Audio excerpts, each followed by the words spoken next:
Hello out there, YouTube. What's going on, everyone? It is DDunn here. I am the average gaming dad, and we're back 2 days in a row on Chicago White Sox franchise. Um, and the question of the day, and hopefully uh, aptly titled video, is where is our offense? Where is our offense? I would love to know. Um, Let me just get the stream pulled up here so I can monitor the chat. But let's see. If we let's go to team rankings. Batting average, dead last.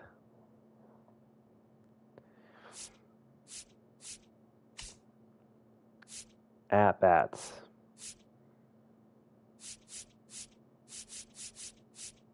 '24th, runs, dead last by 10. Like, we haven't even broken 100 runs. Hits, dead last. Doubles. We're actually not bad at doubles, apparently.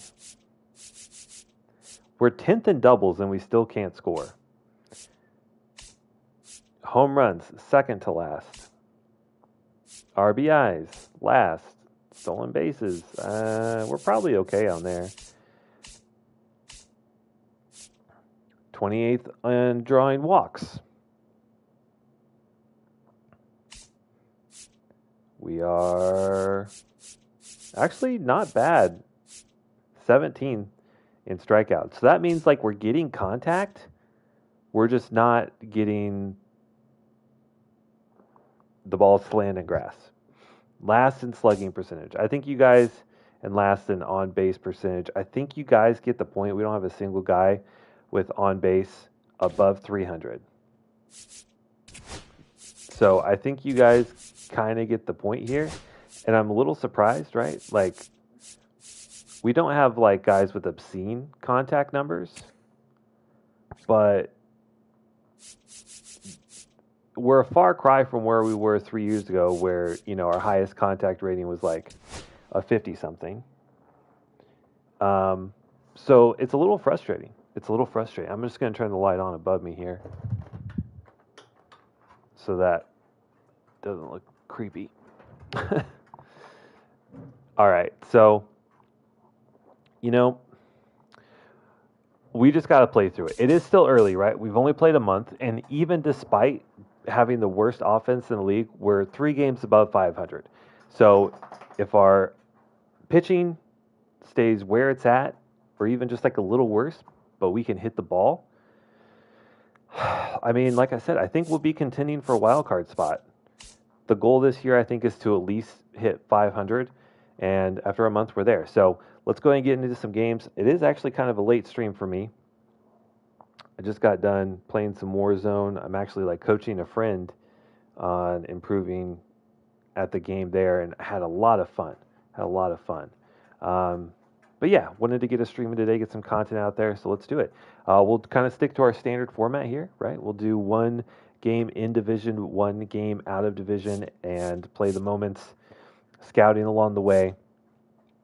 And let's see what we got. So our interdivision game, Guardians, Twins, Tigers, Royals, just have to refresh myself there. So we could play the Guardians or the Twins. There was only a game separating them, so let's do a home game versus the Twins and try and get an away game, maybe the Yankees. That could be fun. See Aaron Judge. That seems good to me. So we'll play the moments, we'll do scouting, and we will play the Yankees, play the Twins. Let's get it going. So first we got scouting. Friendly reminder, we do have the number 1 overall pick, and that's what we're looking for. We have a discovered outfielder that we have at number 4, and he looks really good. Is this like an actual generational player? It's going to be close. We cannot miss on our first overall pick. So we're going to do one more week of scouting on Herb. Merced. We have him at number 4. Hopefully gets up there, but he looks like he could be very good. Hopefully we get the overall, like we just max this out, right? And it's like a 95 potential, 75 overall kind of player. That would be ideal. A switch hitter with speed and defense, that would be great. And we discovered a new prospect as well. So let's see how we did there. Another outfielder. Okay, he is not good. All right, so we'll continue doing international. Let's see what kind of progress we made on our starting pitching. We're about 30, 50, 30%, 70%, okay? And like James Chow, he could very easily be a number 1 pick too. He goes from 20th down to number 3. So there's a chance maybe he falls. And I mean, the hit per 9, strikeout per, all I care about is the per 9s. Preferably hit per 9 is high and walk per 9 is high. Everything else I don't really care too much about. And I do not care about control velocity or break at all. So we'll keep an eye on him. Maybe he falls and we can get him. Probably won't get him at 40, but we'll see. So anyway, we don't need to change anything there, so we're fine. Finalize that. Sim another week. Knights have an extra player on their roster. I think that's because we did sign Stone Garrett from free agency and sent Connor Joe down to AAA. In which case, I mean, feel bad having Talkman down in AA. Let's get Veras down to AA. And is there any young guys that we can send to single A that might help? Suggs already struggling a little bit. The contact going down, we could send him back down to single A. Let's do that. Just continue to protect the rookies as best we can. How is Jose Franco? Our first pick that turned out to be a bust because of an injury. Hitting 343 in AA. 2 home runs. So that's something to look out for. And Jim Slade, our other A potential guy, is regressing. That's tough. But again, it's early. He's regressing a lot for some reason. We could send him down to single A as well. And we might do that. It sucks because he's already 20. Like, he should be getting some time, but got to protect these young guys, even though we do have a rookie starter.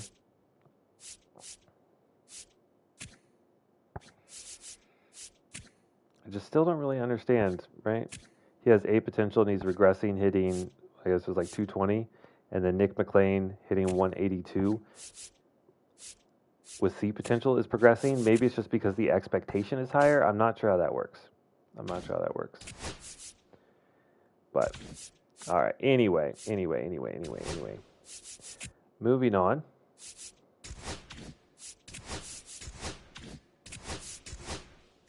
AAA lineups. Let's get, I guess, Connor Joe out there. Maybe he'll get back on track. My goodness.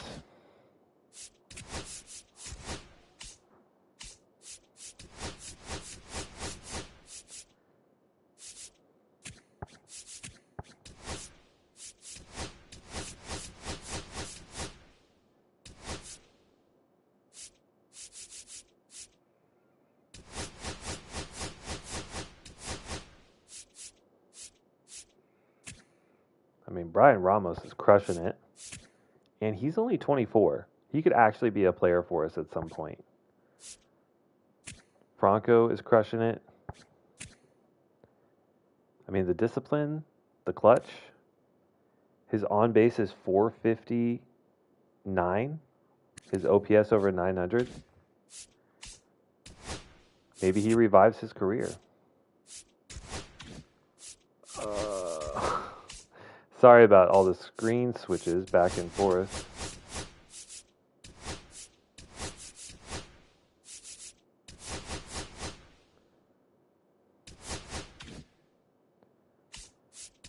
Hopefully that takes care of it. All right. And there it is. That was one of the reasons he regressed, or not regressed, but he fell, because Jose Franco, his injury rating was really low. He's out for 2 to 3 months with a broken forearm, just like that. So hitting 350, absolutely crushing it, and he's on a 3-month injury. And so just like that,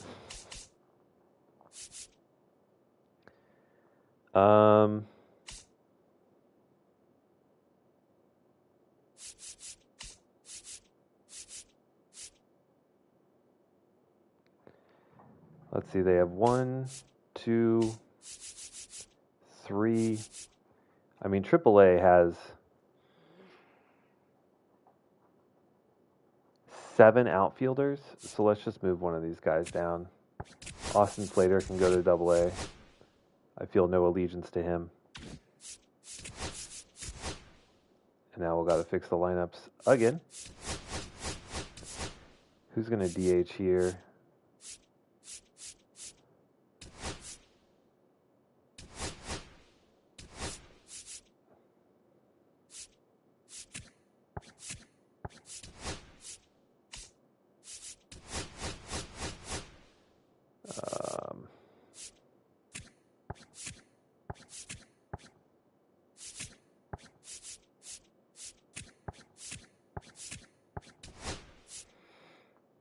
Try and get some of our young guys in there.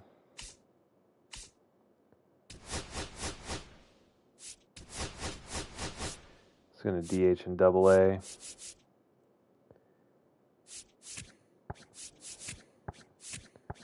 Probably just whoever has the best potential and is the youngest. It's going to be Jacob Amaya. Go get him, Tiger. All right. It's a lot of lineup switches. All right, we take 2 of 3 from San Francisco onto a series with the A's, and we have a moment here. We're down by 1 versus the Athletics. Bottom of the 9th, no outs, a runner on. Our on base is 266. So if you're new to baseball or maybe new to the game, 300 on base percentage is like, I don't want to say like a minimum, but like that's kind of the minimum of what you're looking for. Facing off against old Brewstar Gratterall, he grooves us a sinker right down the middle.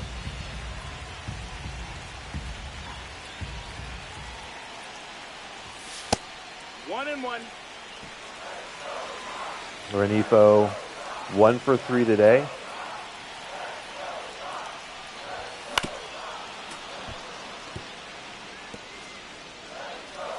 Good timing on that sinker.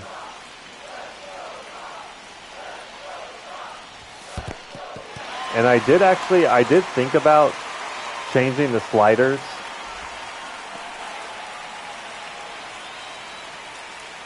But I gotta realize we do have one of the lowest ranked teams in terms of ratings, right? So even though I do think that we should be hitting better than what we are,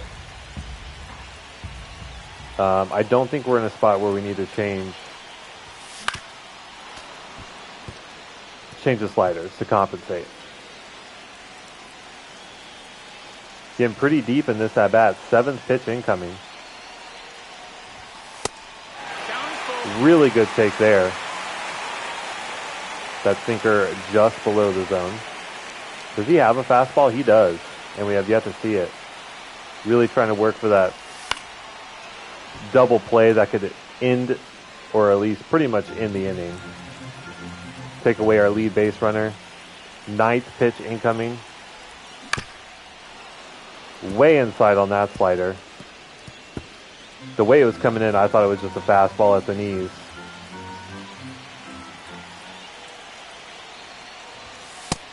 There it is. Great at-bat, maybe one bad swing there. But then we got Jock Peterson.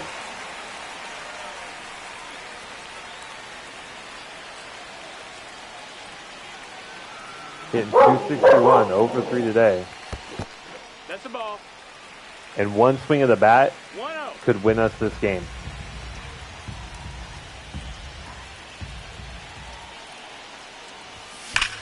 Oh, and that one is crushed. That one is high. That one is deep at the wall. And it's caught. Jock Peterson, 105 off the bat. But just skied up in the air. And somehow that's not a home run. Unbelievable. And now maybe one of our biggest disappointments on the team, Jazz Chisholm, making over $25 million a year and hitting 170. And this one looped out to right. One scores. And the game's tied with only one out. There we go, Jazz. There we go, Jazz.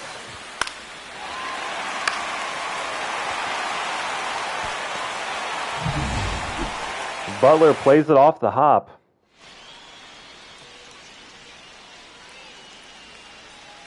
And now we're going to see Michael Otanez. Looking really good so far this year. 21 1/3 with a 2 ERA.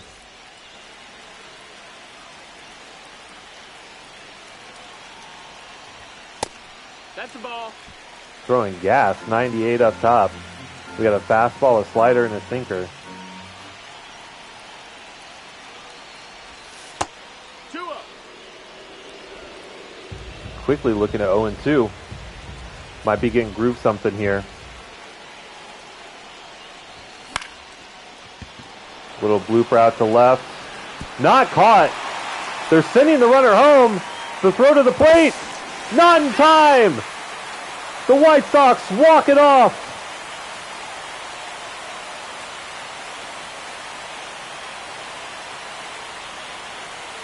One down with one runner on. We managed to string together some hits. The bats may be coming alive. Probably not.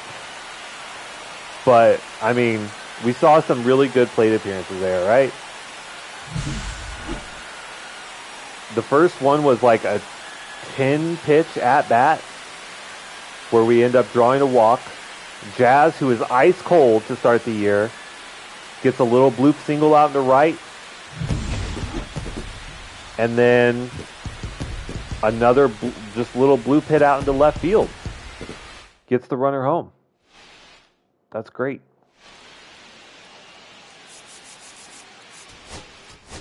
Jock Peterson flies out, right? That happened. That advanced the runner to third.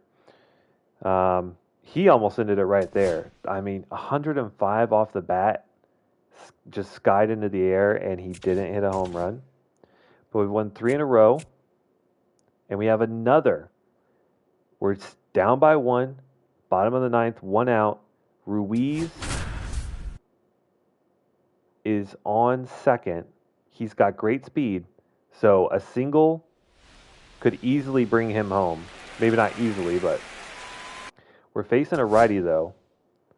And Julks, 64 clutch, not bad. And normally that means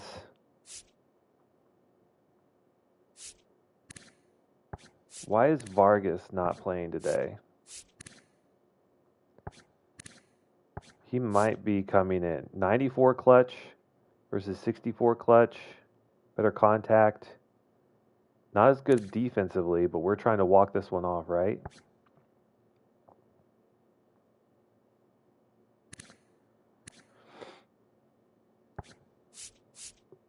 I think we are going to bring in Vargas.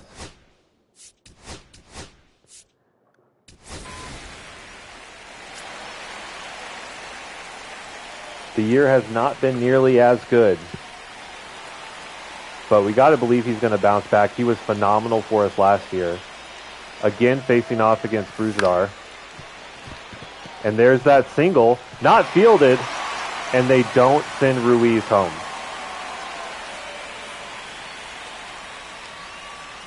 Zach Geloff at second. Injured. And now Matt Theis, the catcher.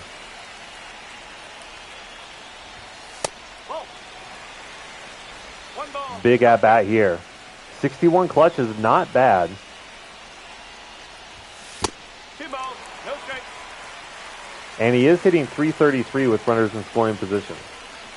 So he just needs to be hitting when there's runners on base. He looks at 3 straight balls.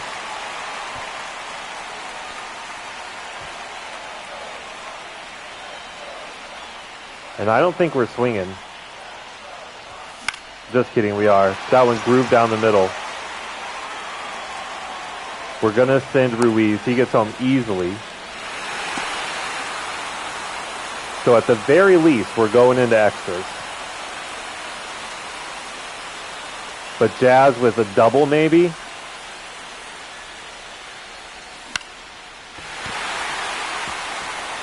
It's just a single. But it keeps the bases going. And they're going to pull Bruzdar again. Now we're going to see Tyler Ferguson with a 5.63 ERA. And our first time hitting with Stone Garrett, 0 for 3 today. 1-0. Just a fastball, slider, and cutter to contend with.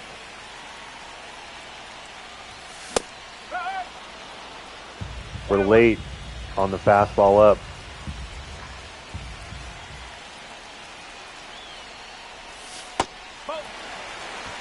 Good eye on the slider.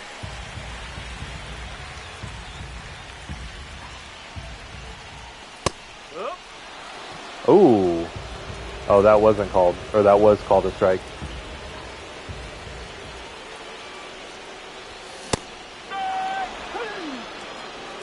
And Stone Garrett swings to a fastball. I thought we timed that one up okay, but maybe we were behind it. We are going to just simulate, right? We played our moment. We did not accomplish it. And we have another moment. We're down by 1 with a runner on in extras now.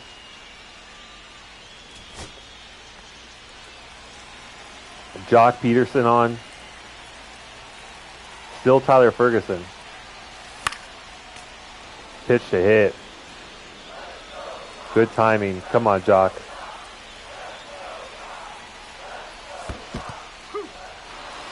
Really bad swing there. And now Jock down 0-2.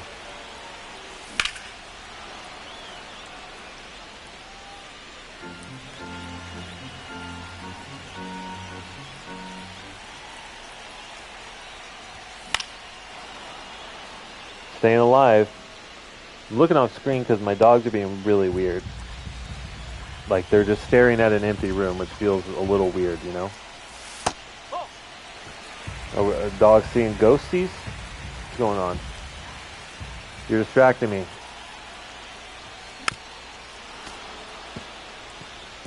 Jock still fighting.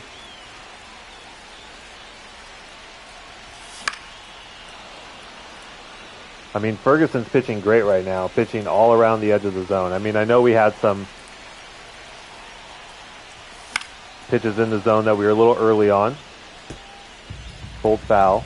That one very late. 2-2. That slider almost hit him. Working a great at-bat here. Pitch number 10 incoming. Slider top of the zone. Just fighting to protect. And that one fights off the inside slider. I mean, I guess maybe we take there and hope for a good call, but Just decided too late. And the rookie, 2 for 4 today. That's the ball. Love to see that, maybe getting on track. Big opportunity here. High leverage situation, skies the fastball out to center. Blade is under it. I'm still encouraged by what I see, even though the numbers aren't great. He's making solid contact. He's putting the ball in play.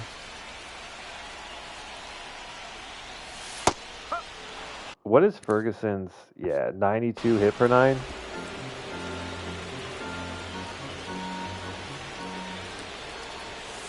Ball. 1 ball, 1 strike.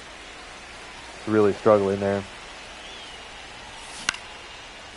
Little blooper to center. I think that one's going to be caught. It is. A's win.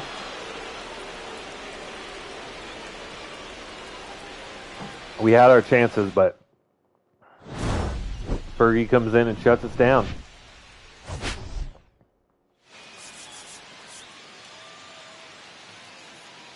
Renifo goes 2 for 5 with a homer. Sosa 2 for 4. It's good to see guys with multi-hit games. 12 hits that game. And like I said, I would love to be, not a contender, obviously, for a World Series, but if we could be, just a wild card contender, if we're just playing to 500, I feel really good about that. All right, another day for scouting assignments. Still third in the division, tied with the Royals, a game above the Tigers, and 2.5 games behind the Guardians and the Twins. All right, so Herb fell a little bit. Now I know, even though it says 100, you have to scout one more week to get the true, like what you see is what you will get. But this definitely looks like a guy that I think is worthy of taking. Like the stats look really good. Obviously the power's not there, but the contact, the discipline, the defense, the speed is all there. I feel like we could take him at number 1 and feel pretty good about it. We did discover a new outfielder, which was that player. He was discovered as well. Unfortunately, Enrique Pena is not very good. So we will skip that. I don't think I can do another full week to get the 100%, but I mean, that looks pretty good. Even if it is a B potential, hopefully it's a high B with like a high 60-something overall, I would feel good about that. It's still, not the, what do you call it? The, like generational talent that we would hope for, but it is what it is. And on our starting pitchers, we're 50, 70%, 100% on some. That's probably good enough. So next would be East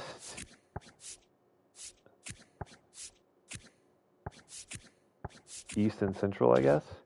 So let's switch to East. We'll still keep trying to find some outfielders because that's really where we need the most help, I think. And then what's our next highest ranked position player? Richard Flint. He did go from 11th to 7th at 5%, so that's encouraging. Let's go ahead and give him a look. Hopefully we'll just continue to discover some talented individuals. And just still simming until we get to this Yankee series.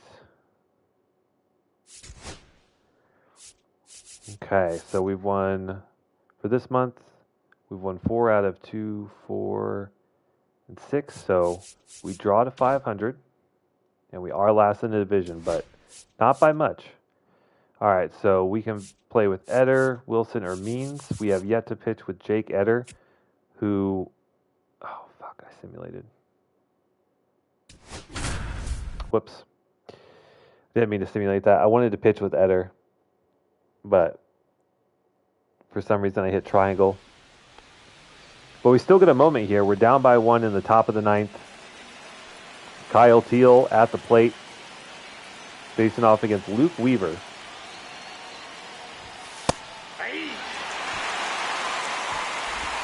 A single probably ties the game or gets us close. A double might win it. 96 just groove down the middle. We got to be ready for that. And now 0-2 count. What is this sound? 1 ball, 2 strikes. Check swing, didn't go around.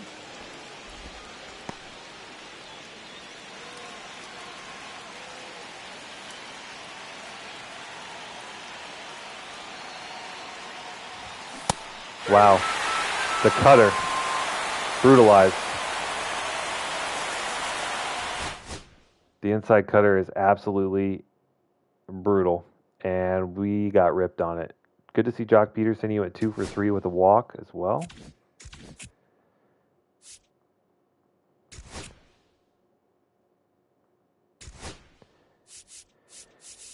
So, and we've already pitched, like I said, with Bryce Wilson and Means already this year. So, we've pitched with Cannon. So let's get to this game versus Milwaukee, and we'll do Milwaukee and in Minnesota. Milwaukee's a good team. Or maybe we'll play the Dodgers, because we've already played Milwaukee recently as well. So let's do that. We'll switch it up and we'll pitch with Eder, hopefully in the Dodgers. So 1, 2, 3, 4, 5. Yeah, it'll be the first game of this Dodgers series. And after the Minnesota series. All right. So Dick Flint is drastically falling. No need to stay there. We didn't discover any more international outfielders, so let's check East and Central. Where is our next position player?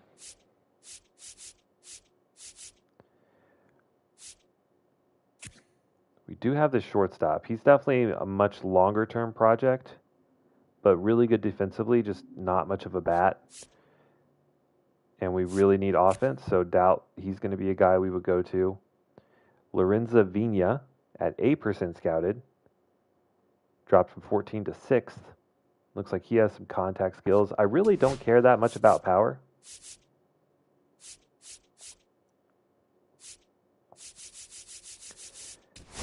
Power is great, but the game, if you're simulating, you need contact. All right, like I said, so we'll do Minnesota, and then we'll play the Dodgers series. Ooh, we only win 1 against Milwaukee, and we get swept by New York, so we're 23-27. Still have yet to play our full games yet. Teal's cooled off. Montgomery's cooled off. Ruiz is still ice cold. Power's going up, though.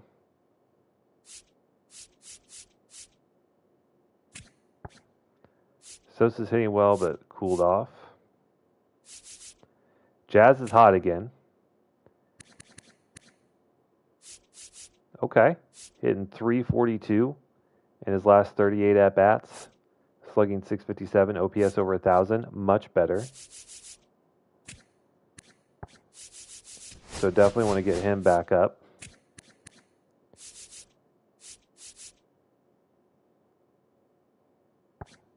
Jock's playing about average. I just don't know what we have to do. How's the rookie doing? He's cold, but progressing. Hitting an even 200. That's fine.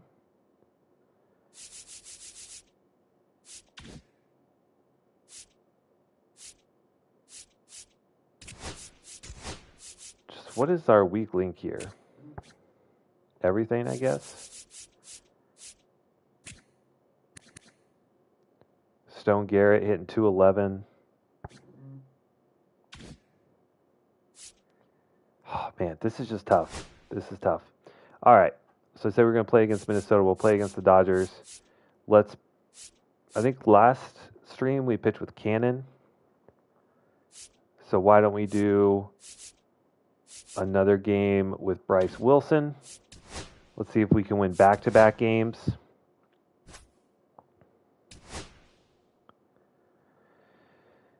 And then after these two games, we will be, 2 months away from, or like a month and a half away from the trade deadline, so we need to start thinking about that.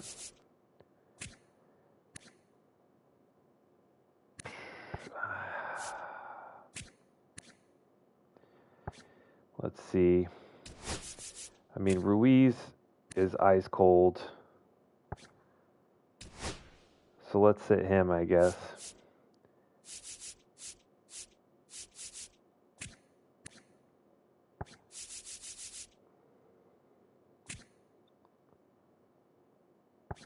Well, I don't know. We're facing off against righty. We'll leave him in. I just don't really know what to do with these guys. They just get cold and just stay cold.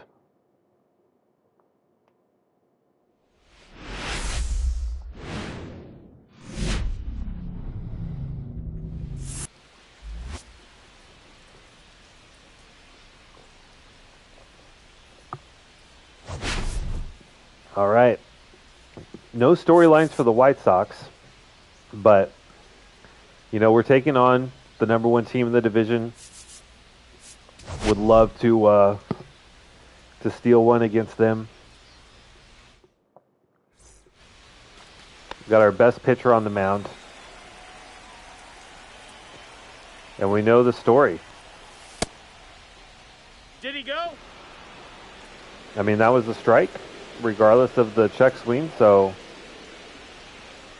sucks to be a bad umpire, I guess. Foul ball.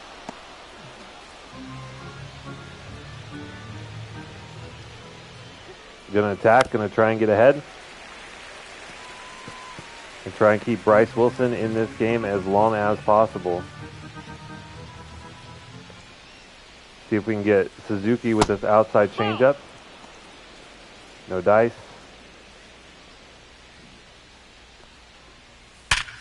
Oh, goodness.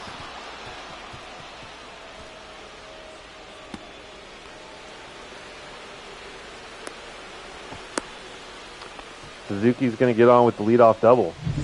I don't even think that was a bad... Oh, it was actually a bad pitch. Hung up way too much. Oh, yeah.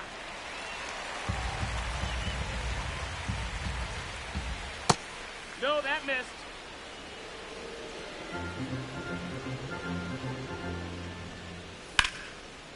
And that one hit really hard. I imagine they will send Suzuki. We're going to try to make a throw. It's kind of there, but Suzuki's just too fast.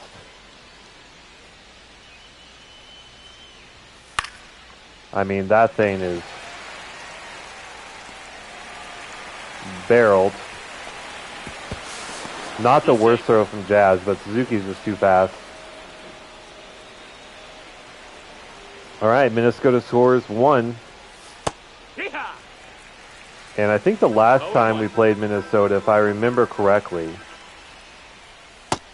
That's a ball. it was a really close game, and we were 1-1. timing up all of our swings. We were getting fastballs down the middle and just could not get anything to land in grass. He's going. So on my user control games, I think what we're going to do, and basically for the storyline of the game, is we're basically telling our batting coach, going to our players, saying, like, choke up on the bat. We're going to go contact swing all the time. We just need to get the ball in play. We need to get base runners on. We need to force the defense to make plays. And we're going to fly out to dead center.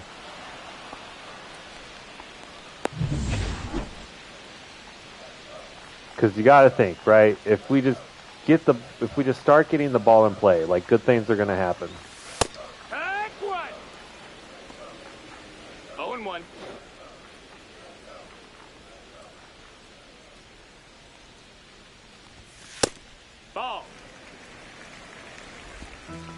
Love to see Kyle Teal having a pretty decent rookie campaign so far. 220. Has made his way up to second in the batting order.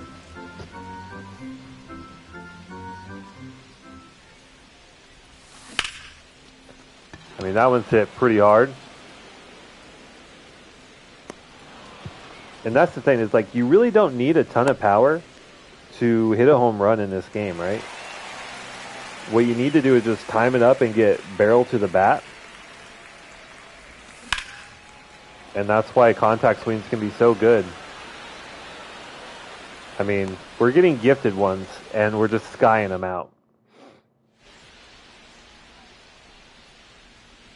So,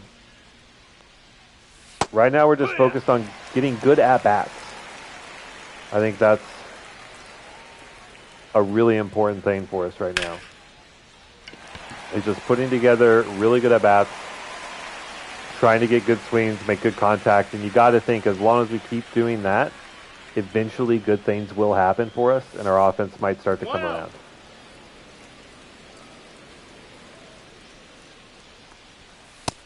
That's inside. Ball.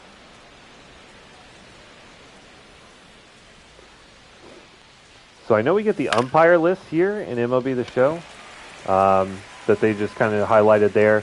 What I would like to see, and they do this in real games, that's why I'd like to see it here in MLB The Show, is I would love to see like scouting reports on the umpires. No balls, 2 strikes. You know, where their call tendencies are. I think that would be fun, and then you could try and pitch to that.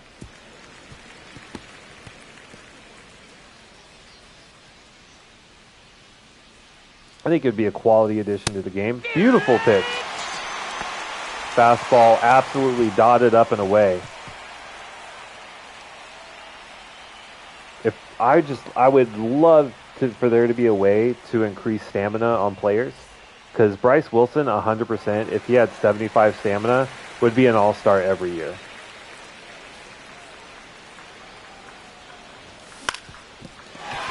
There we go. See? Just put the bat to the ball. If we can get some of these guys out of their cold streaks a little bit, start getting some hit streaks going, like, we just got to start building on it. Little side step. Gets a strike on the inside part of the plate for Colson Montgomery.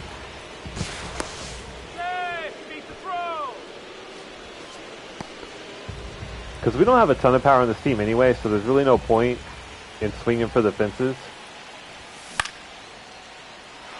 I mean, that's a great swing there. Inside fastball, we're early on it, pull it, but sky it.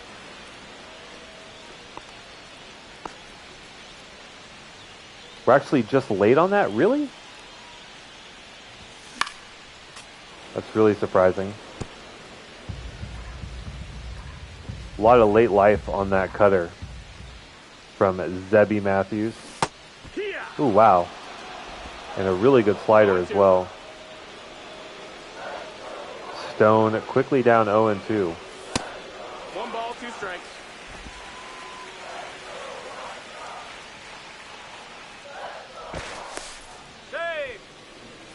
They're really worried about, and we're actually going to send Jazz here. Maybe try and get a little hit and run going. Runner. 2-2. There we go. So that takes us out of the double play. And Stone Garrett, That's the ball. I believe, has pretty good clutch rating too. 82 clutch. That's ball 4. And we work a walk. Nice.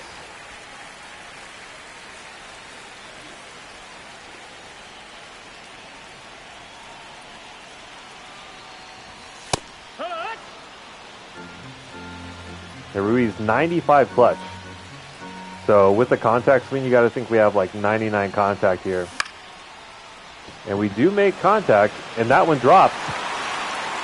Jazz holds at third. And it's going to be a bases loaded situation for Ildemaro Vargas, who also has a great clutch rating. Takes a rip at that changeup.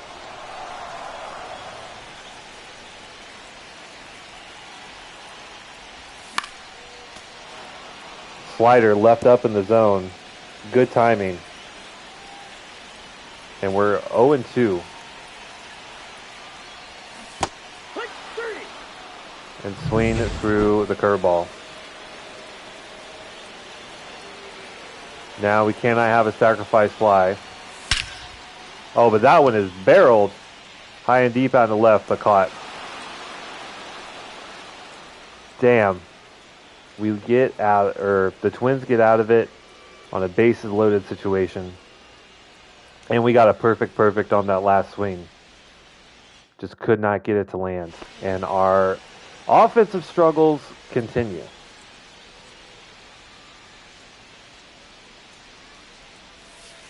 Ha! 0-1. Luckily, we have Bryce Wilson.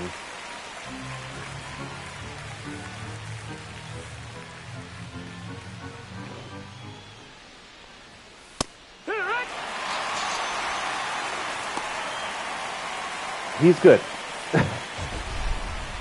And it's just so weird. Like a guy like Wilson, I don't know what it is because his K per nines aren't amazing, but you just see the slur for a strike, cutter in on the hands, high fastball, just slowly climbing the ladder.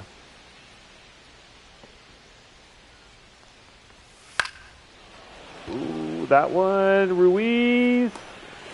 Nice. And I still feel like we came out ahead on the trade to get Estuary Ruiz.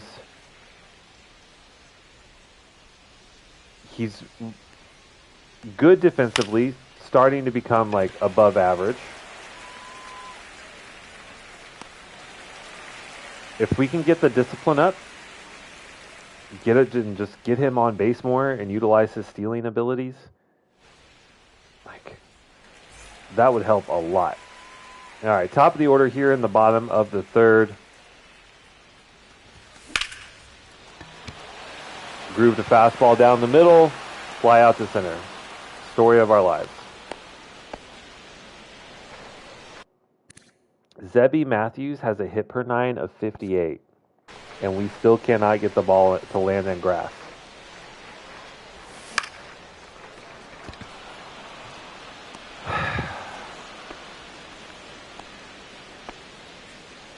I mean, we are just getting gifted pitches down the middle. Yeah! And just 0-1. can't turn them into hits.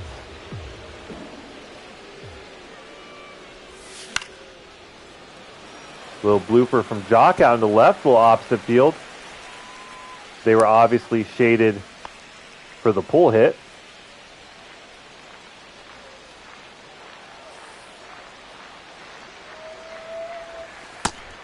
I think I just also just feel really good about consistent hits. You know, even if we're not scoring a ton of runs at this point right now, it's just trying to get more consistent, more hits, more walks, and eventually that should turn into more runs. My dog is still freaking me out because he's just sitting in the kitchen just staring at the empty living room.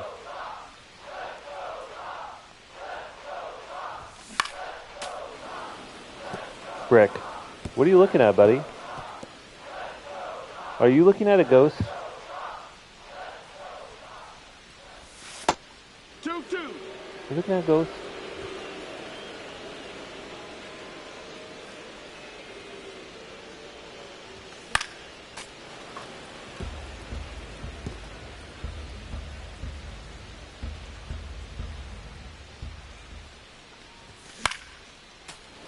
Hanging in there is Jazz Chisholm.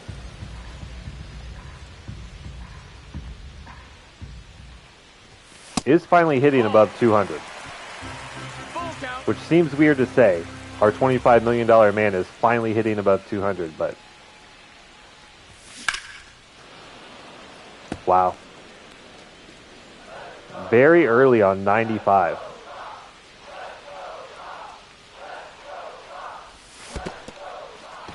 Oh, they say he went around. I feel like that was a decent check swing. Can we get the instant replay on that?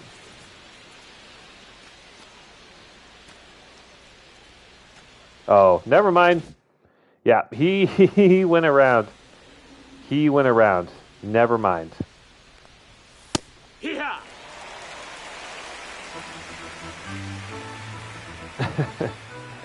My mistake. Oh, Vargas with a great snag and throw. It is kind of tough for him over there at third, as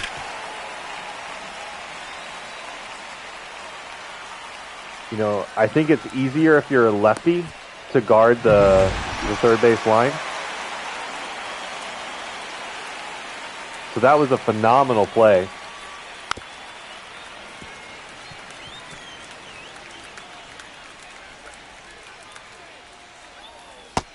Nope. Ball. Okay. If we have robot umps, look at that. There we go.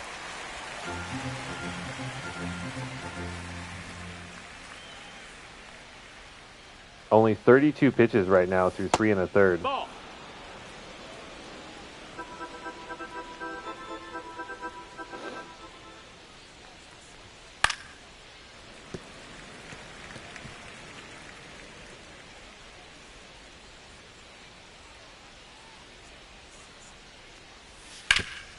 Okay. Ball. All right, what's going to put away Royce Lewis?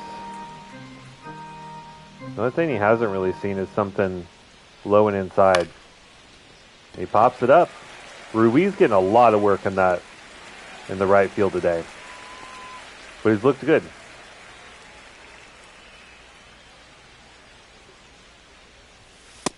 Ooh. Big miss there. Get a little lucky that Buxton didn't pull the trigger on that one. Ball. 1-1. Ball. Okay.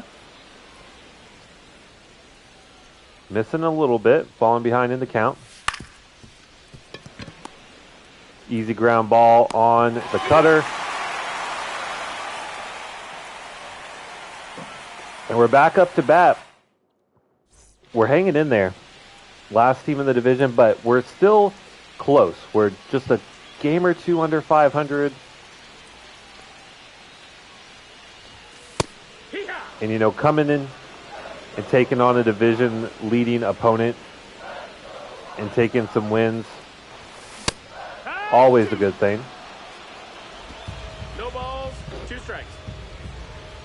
Zebby Matthews just having the best day of his life right now. Had plenty to swing at. Just not getting the production out of it.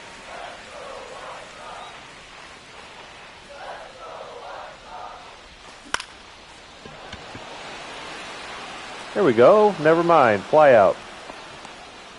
You can turn them around. I mean, that's the hope. This is year 3 so far of the franchise. So year 1, we won around like 65 games, which is obviously a big turnaround. Year 2, we won 68, 65, another around 65 games. And then here in year 3, we got off to a really hot start and got really close. Right now we're playing around 500 after a month. Or a little bit over a month and a half. So we're hanging in there. So far on YouTube, I've done an A's rebuild where we ended up becoming like a dynasty. We won, I don't know, 3 World Series. And then I did a Rockies rebuild. where we won a World Series. Full count. Garrett's not happy about that call.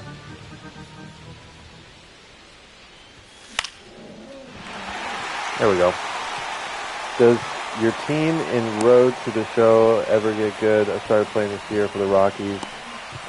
I never play Road to the Show, to be honest. I've played it a little bit in MLB The Show 23, and just being honest, like, it just got really repetitive. And so I just kind of lost interest in it. So I don't know. I really can't comment too much on Road to the Show.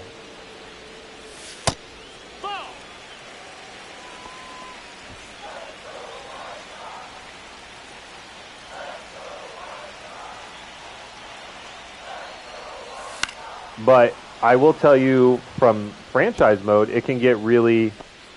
I can get frustrated and a little demoralized. Because, like, in my A's rebuild, I did zone hitting, where I obviously had a lot more control. But there'd be multiple games a year, right, where we would score 20 runs sometimes, just because zone hitting is so much more consistent. So I switched to just timing, or like the button hitting, and it can get really frustrating because you just have constant good timing swings, but don't get any hits. No, that missed. And that can be a little frustrating, for sure. So I can understand, point being, I can understand why you would be getting demoralized. Because it can be demoralizing, especially like we get Jazz Chisholm in free agency. I mean, we committed 110% to bringing in a top free agent. We pay him 6 years, $25 million. And he started off the season hitting like 170. Like, that's really frustrating, you know?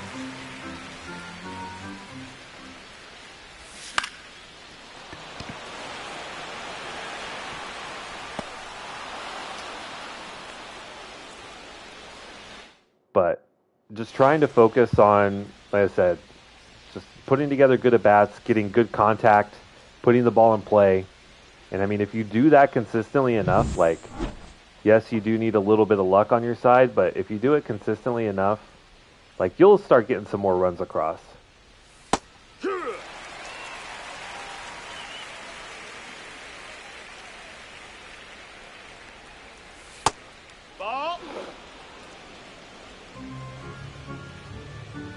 Also, I will just say Curtis Sem, apologies if I'm mispronouncing your last name, but thank you for joining the stream. I appreciate it. I don't remember seeing your name in the chat, so nice of you to stop by. Appreciate it. And while I'm yapping away, Bryce Wilson just continues to deal. No balls, one strike. 45 pitches. We're just getting really consistent quick outs. And you love to see it.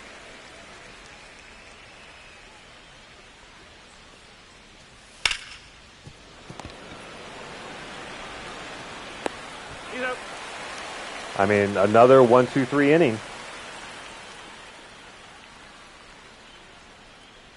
I mean, so far we have out-hit the Twins.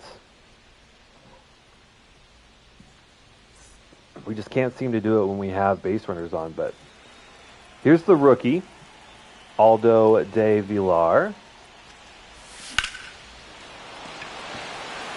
Our second overall pick in this last year's draft.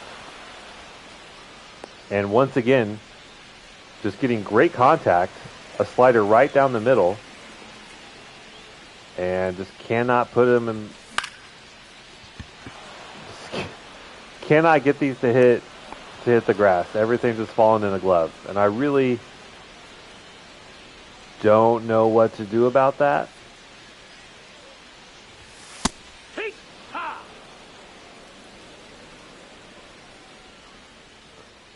All we can do is just keep swimming. Keep swimming. Just One ball, keep one swinging. Just keep swinging. Just keep swinging. Swinging. Swinging. Gotta have that Dory mentality. Very similar to the Mamba mentality. That's just 3 straight flyouts, man.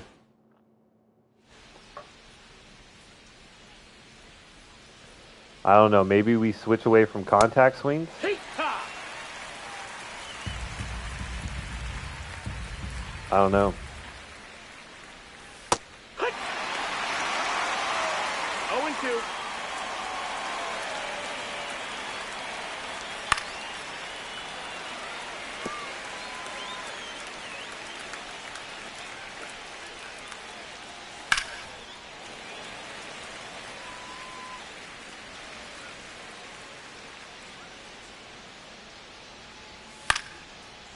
Okay. Bowers. Working hard to stay alive.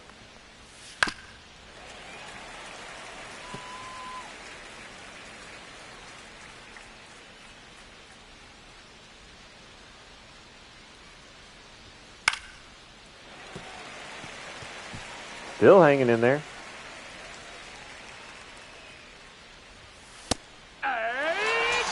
And he goes down looking. Jake Bowers, just a nice leisurely day out on the pond going fishing. Actually, no, he didn't. Missed up my colloquialism there. My baseball terminology. Not going fishing. Doing some shopping. But just looking.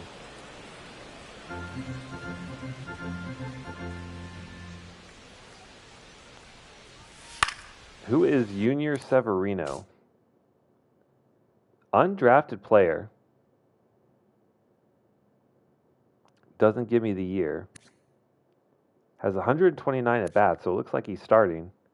Looks pretty well rounded overall. I'm not sure what his ceiling is, but you know, just like an average MLB starter here. Ball inside. Wilson is starting to get tired. Would love to get him a win Ha! as he gets another punch out there. 4th of the day. Kind of low for him. I mean, he's not a huge strikeout guy, but 1-0. typically when we pitch with him, we tend to see That good missed, amount of that's a ball.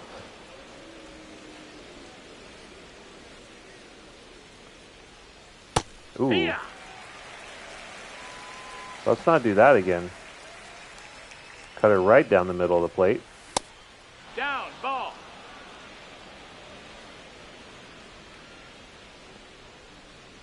And Suzuki really close to getting a free pass. But a great play at short by Colson Montgomery gets the out. We will have to go to the pen. I think we're going to give Wilson the 7th. But let's go ahead and start getting... Anton's a little tired, so we'll get Gibbet and Gonzalez up. But Wilson will take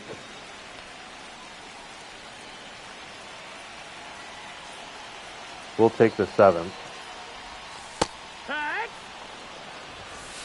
First look at Everson Castellano. Ball. Everson Castellano. Okay. Got a 4-seamer, a changeup, and a slide piece. Here. And getting out ahead of Jock in the count, 2-1.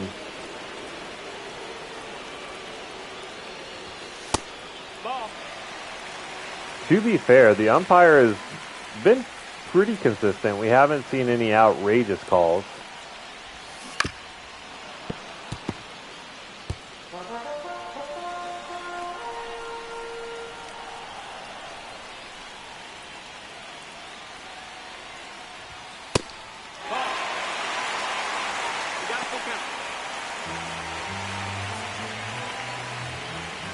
Would love some hard contact from Jock. I noticed that we're getting hard-ish contact, but everything's getting popped up. You know? Nothing really being driven on a line. And that's going to be a double play. He's up.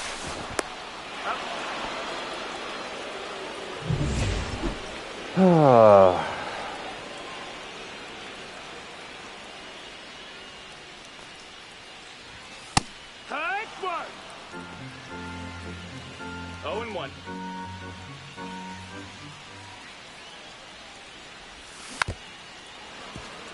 So the walk quickly turned around. And we're looking at 2 outs.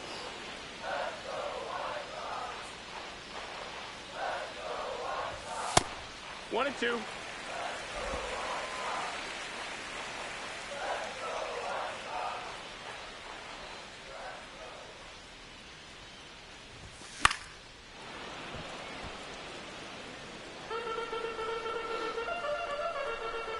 Hanging in there.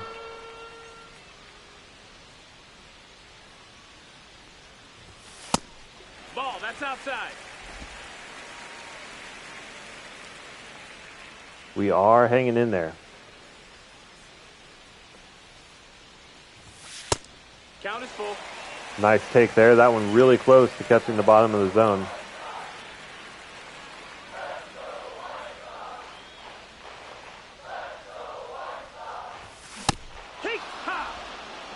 Check swing, but they call it strike 3 on the black.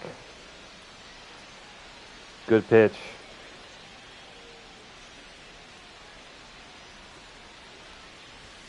Really close call, though. I don't mind the take there. Could have easily been ball 4, but would obviously rather not go down looking, but is what it is.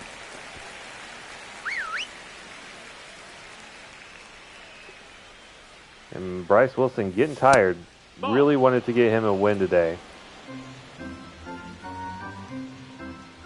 But unless the next 2 outs are going to be 1-pitch outs, I just don't see him going into the 8th. Honestly surprised to see him here even in the 7th.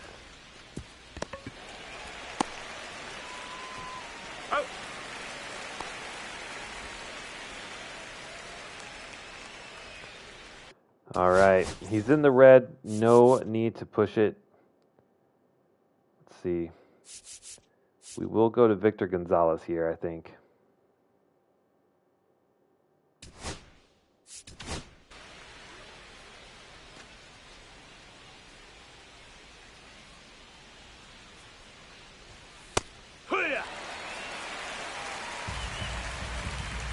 To start chucking some sinkers, looking for some ground balls.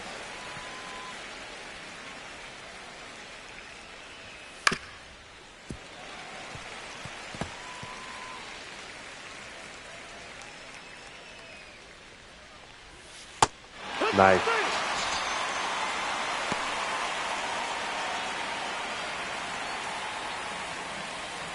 I will say, just personally, when I'm playing, someone who has like a sinker changeup combo, really hard sometimes to distinguish between the two. That's a ball.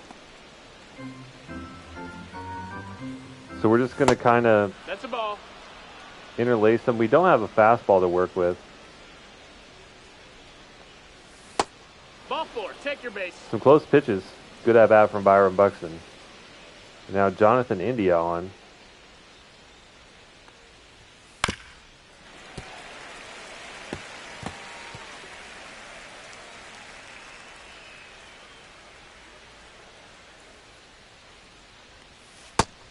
That's a ball low.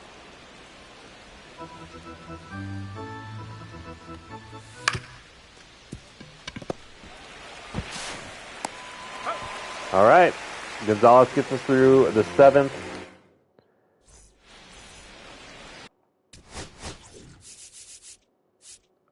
We'll get Pache warmed up. How's he doing? I can't actually look at his stats. But let's see. We'll get... I think we'll leave Gonzalez in versus Tyler Stevenson and Julian, and then maybe bring in Bowers for the last out and then the 9th. All right, now facing off against Johan Duran. Goes absolute heat. That one at 101 away. What's his per nines? Pretty darn good.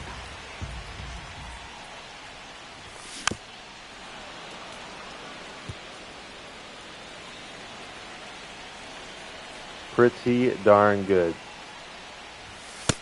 That's the ball. But struggling to locate at 100 plus. I mean, that's just a dot.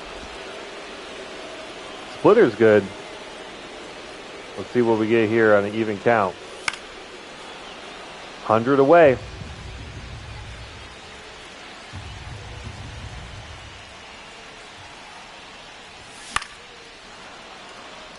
That one piped down the middle. Just a little late on it.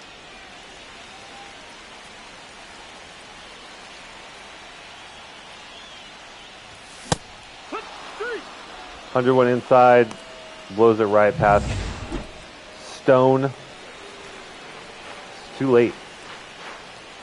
First time I think in a while that we've seen over 100 miles an hour. That one 103. Ruiz actually puts that one in play. Good timing on it.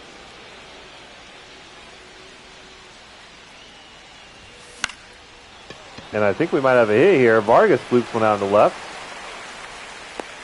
So we stay alive.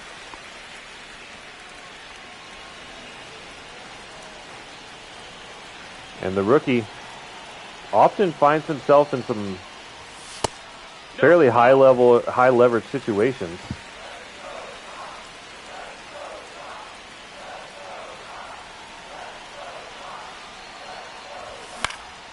Finally recorded our first hit with him in yesterday's stream. Obviously, he had simulated some hits, and I think a home run or two. But our first time user controlling a hit, my God, that thing was one to blast. But after seeing 101 and then 85, we're way out in front.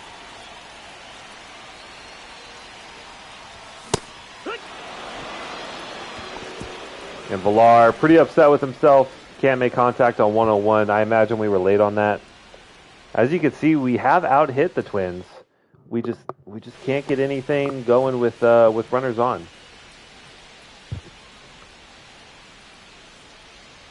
All right, so we are going to leave Gonzalez in. Like I said. 0-1. For at least the next two batters. Ball.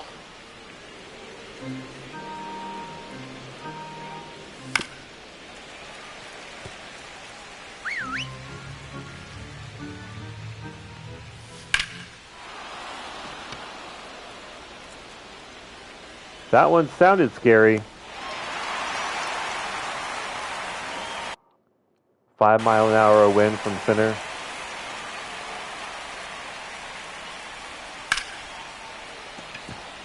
Yikes. Are they going to go for two? They are. Pretty, I guess fairly close. All right, what do we got here? 74 contact and 73 clutch. So it doesn't really matter if we go righty or lefty, honestly. Looking ahead, though, looks like righty will be the play. So we are going to go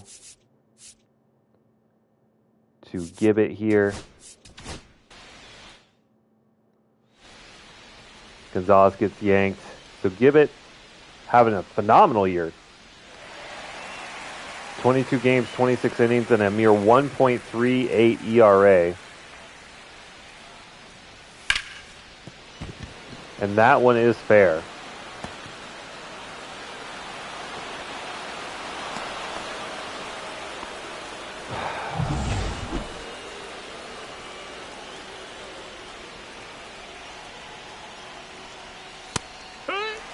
Once again,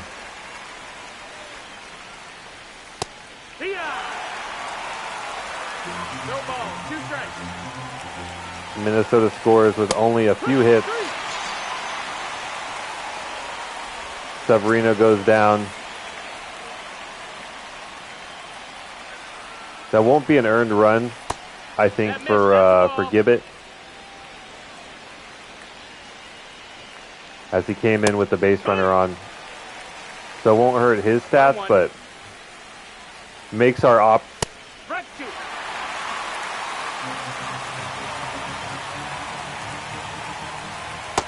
makes our comeback attempt a lot more difficult. 2 balls, 2 strikes.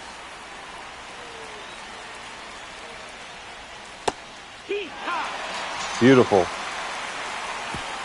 Suzuki out for shopping. Gonna buy anything? Nope. He's just looking. Seiya Suzuki goes down. And here we go.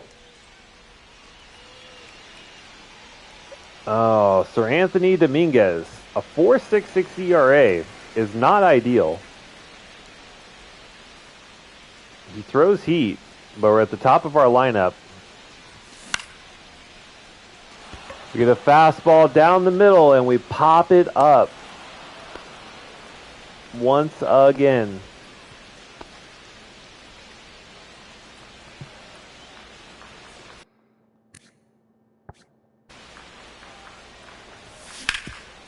There we go.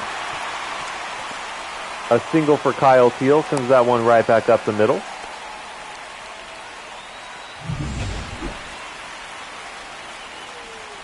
So far, Dominguez really challenging hard in the zone. Jock! We're very early on 98. Are you kidding me right now?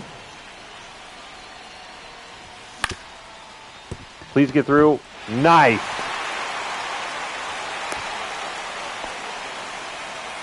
I can't believe we were early, very early on 98. And so far, 2 little dribblers.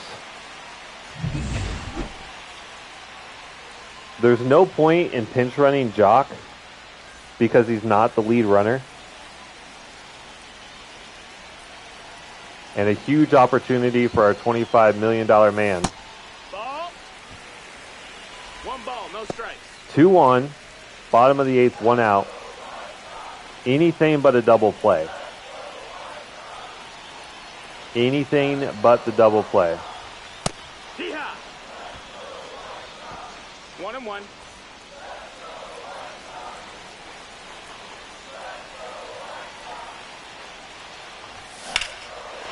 And that one hit really hard and really deep. At the track, at the wall. It's caught.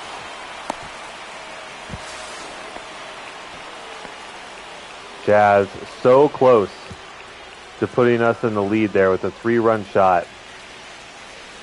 At the very least, does advance the runner.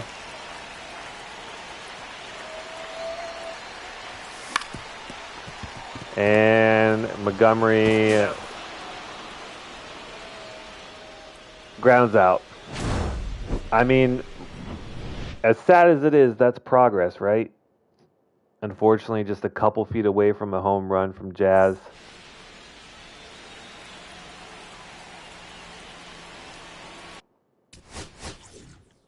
Not a safe situation, so we don't have to go to the closer. And I think we will leave Gibbet in.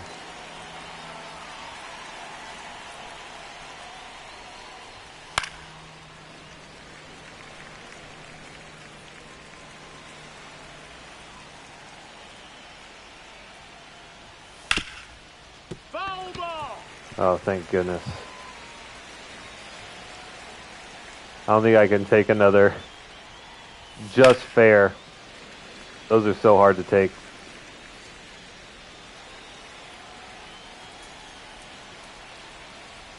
See if we can wipe out Carlos Correa here. That's a ball. He really wanted it. 1-2. He wanted it.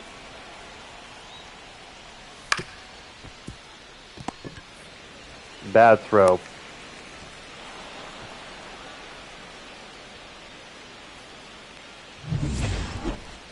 Throwing error on Colson Montgomery.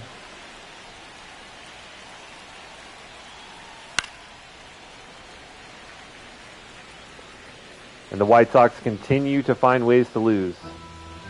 Obviously, we have not lost yet, but Ball. feels like we are 1-1. Nope, ball.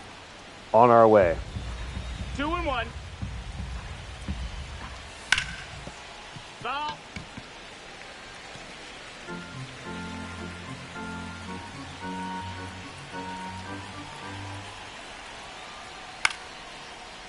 All right, we get the pop up there. Villar. Easy glove, no problem. 1 out. So that definitely puts the double play That's a ball.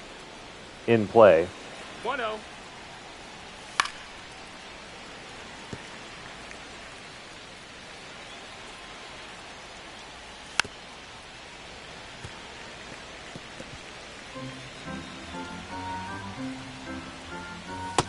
Ball. 2-2. There we go. Buxton down swinging. Good K there for Gibbet. Still plenty of energy.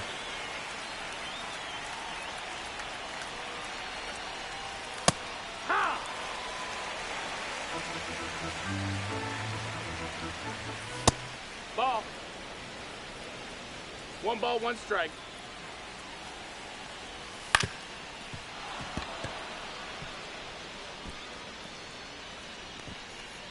And India gets on with a little dribbler.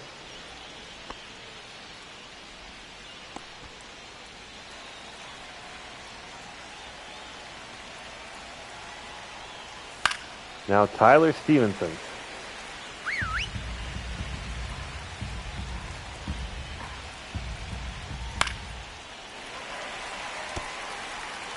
Will continue to climb the ladder.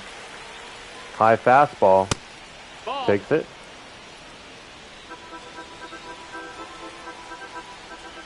And now wipe him out with a changeup. Almost.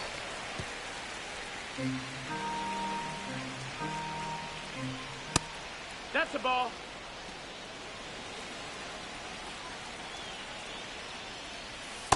There we go. Got him on the slurve. Gibbet does his job. Leaves 2 stranded. And now we got Garrett, Ruiz, and Vargas up. Ruiz and Vargas both have phenomenal clutch ratings. So, if Garrett can get on with a double or something, we can really get something good. Hands with a .74 ERA. What in the hell? Just having the year of a lifetime. 24 innings, 13 saves, 2 blown saves.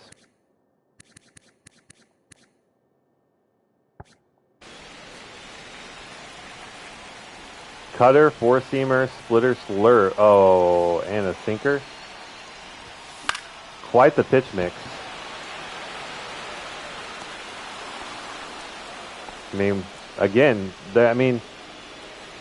Minnesota's pitchers have just challenged us in the zone continually throughout the night. We've been aggressive at the plate.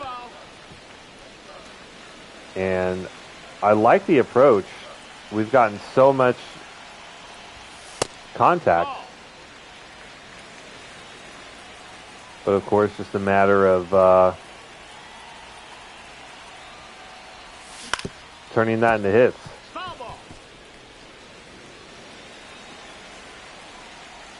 And I can't be too upset, right? When We get off-speed pitches like that right down the middle, and we're just off on the timing. Like a hung-up splitter. You got to think that that's an opportunity to drive one, but just can't get the timing down. Another splitter left up, and that one fouled back.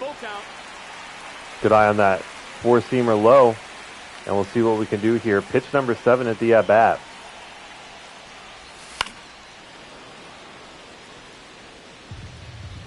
Ruiz hanging in there.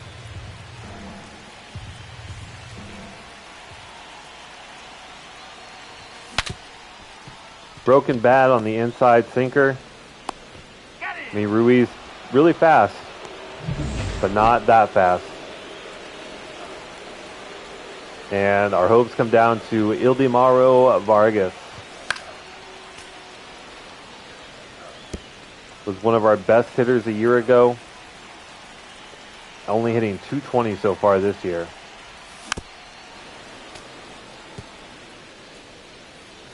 And like I said, Minnesota has been consistently challenging in the zone, so I don't mind us swinging. Really good cutter there. A lot of bite. And Minnesota puts us away. I mean, I still think this was a pretty positive game. 7 hits, but held scoreless. We struck out less. We drew more walks. We got more hits. We did have one error. Bryce Wilson pitched amazing. The bullpen did well. I mean, if you tell me we got 7 hits and held the Twins to only 4 hits, you'd think we'd have a pretty good shot. And I think we did. Just a little bit of bad luck. So now we'll go on and play the Dodgers as we are facing a sweep by Minnesota. And Lorenzen Vina might be the guy. Had him at 14. He's started at 14. We have him down at 7. Looks like more of a project player, though. Really high potential, 19 years old. Plays second and third, which we do need a future third baseman. But the overall is going to be pretty low, judging by these stats. Probably in the 50s. We'll consider it.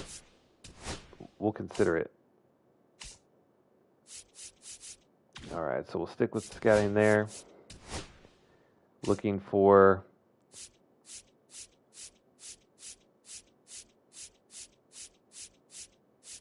our next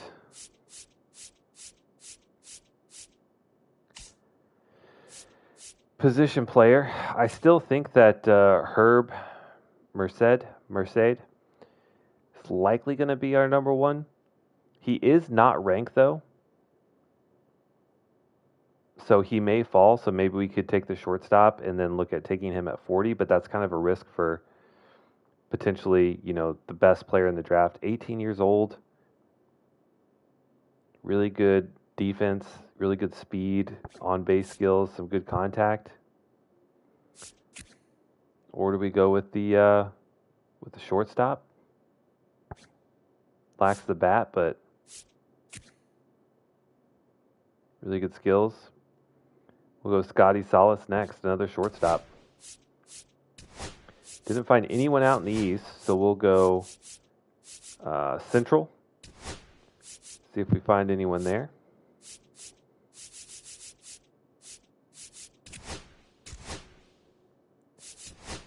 And finally we have another opportunity to get a win here. 12 hits on the day and 3 runs scored. We're in extras with 1 out. Kyle Teal on second. Jazz at the plate. Let's see what we can do with an opportunity.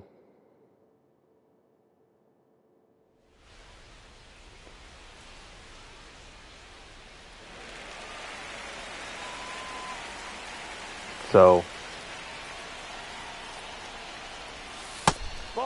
No double play opportunity. 1-0. Jazz is 1 for 4.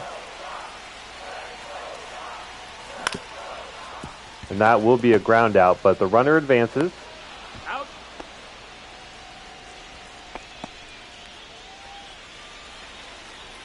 And now Stone Garrett. 2 for 5 on the day and hitting .257. So looks like a good free agent snag. Check swing, they say he went around. 2 strikes. Ball. 1-2.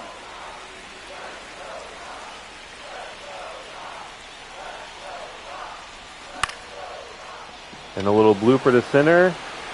And it falls. And we've tied it up with a single from Stone Garrett. A little inside out swing, kind of filleted that one. And now Lennon Sosa.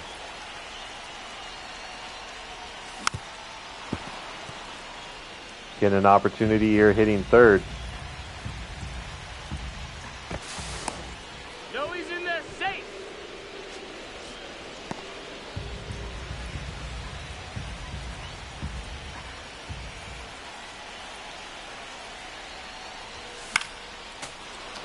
A little high. Probably don't need to swing at that one. Puts us in a tough 0-2 count. The two really, really well-located pitches. And that one gets past them. But we're going to go to extras. So we played our moment. We kind of accomplished what we needed to. So we'll go back to simulating. Oh, God. We're in the 13th with bases loaded and only 1 out. So another very high leverage situation to hop in on.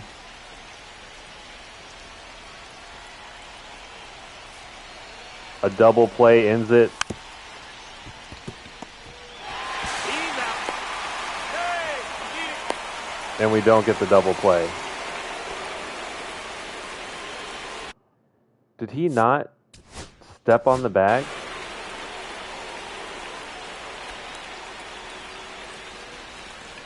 He's right here.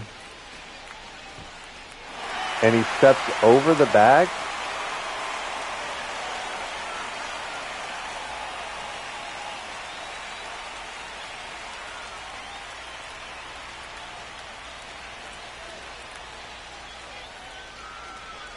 Hard to tell.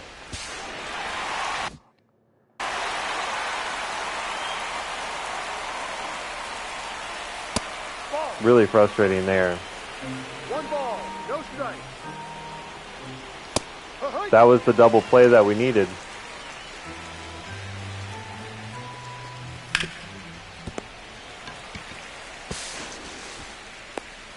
He's out. A little bit of a rookie mistake there.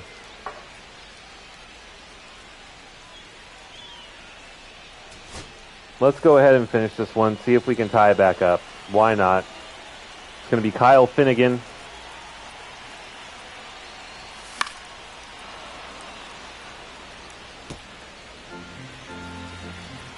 Colson hitting under 100 with runners in scoring position.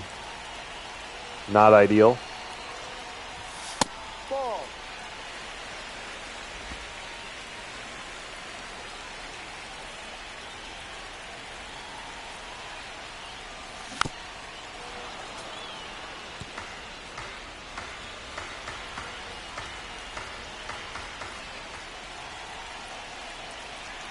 Come on, kid.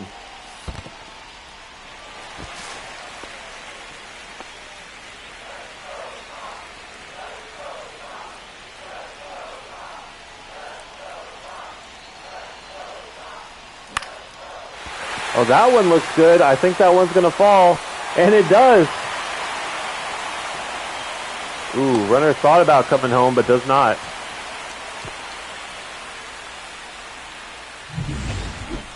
A little bit of luck that finally goes our way. That one just falls fair. Kyle Teal up.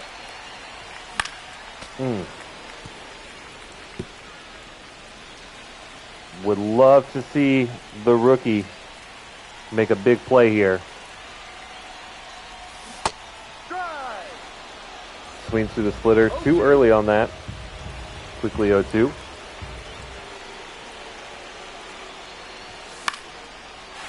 And that one opposite field, but foul.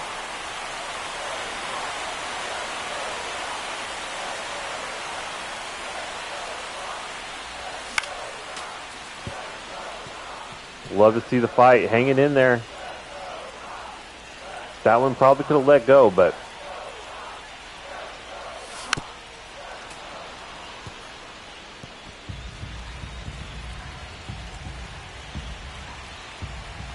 call Kyle Teal a Disco's pop hit because he's staying alive.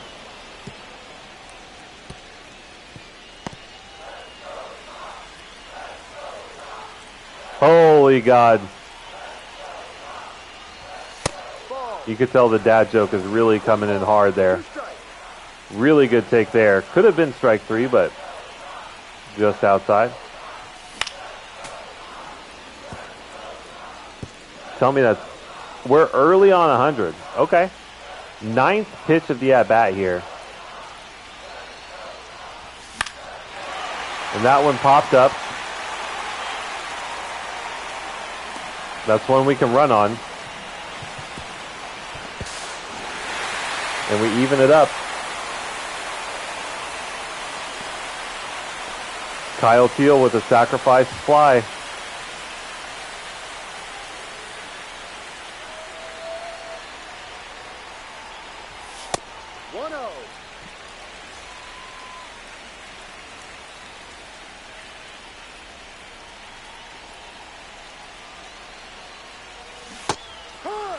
Wow. 1 ball, 1 strike. Big swing on a big slider outside the zone.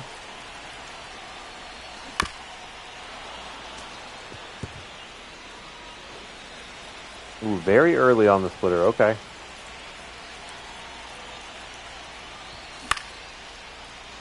And that's going to be a fly out to left, but hanging in there. Decent contact.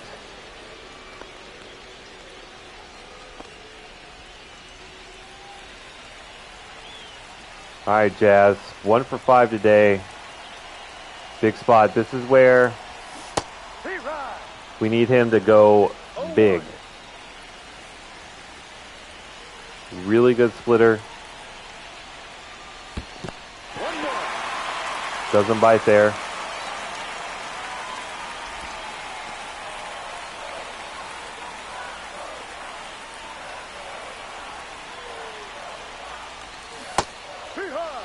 Gotta be kidding me. That's a good timing. Too early? Are you kidding me? Ball 2, down. That's such a hard time believing that that was too early, but. And he's caught. He's out. Oh my God. Kyle Teal, what the fuck are you doing? Brother. He gets caught. All right.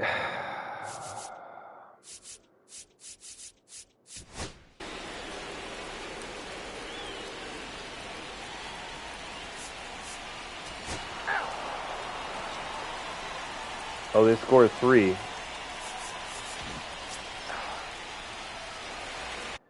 It's not.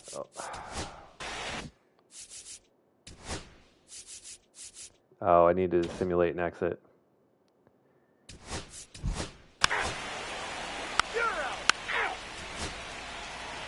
So we get swept.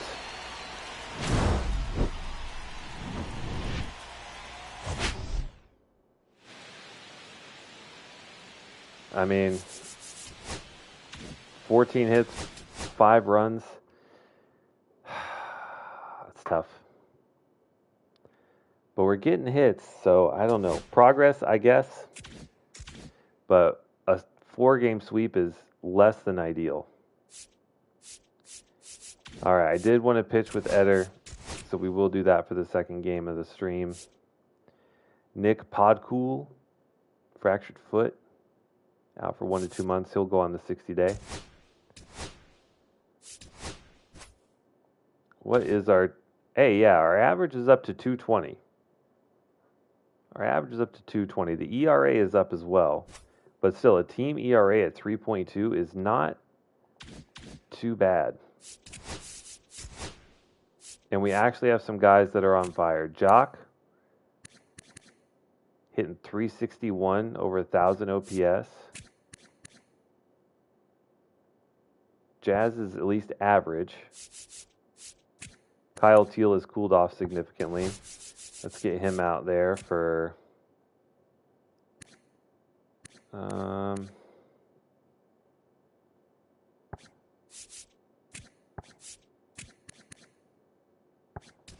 Stone Garrett.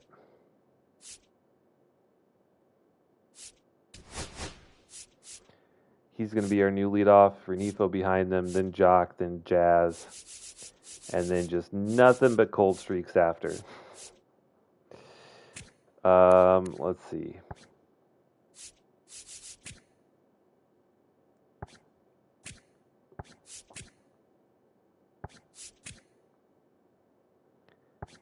Just need that contact to go up for Ruiz, but I just don't know if it will. What is his...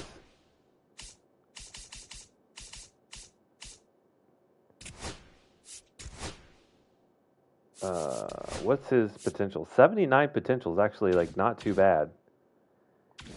I kind of hope that he would progress a little bit faster than he is, but it's the way it goes sometimes.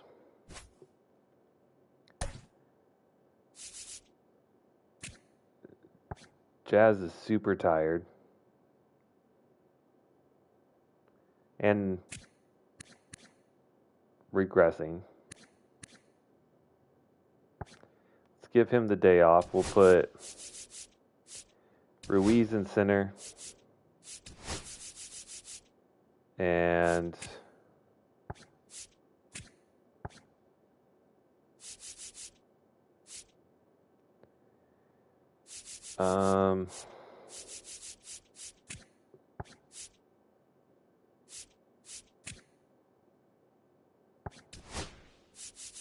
Jolks in the corner outfield.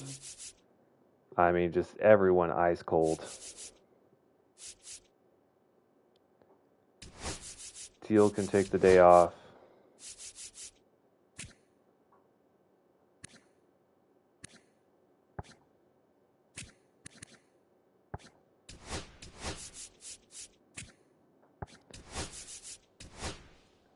Just get some of these guys.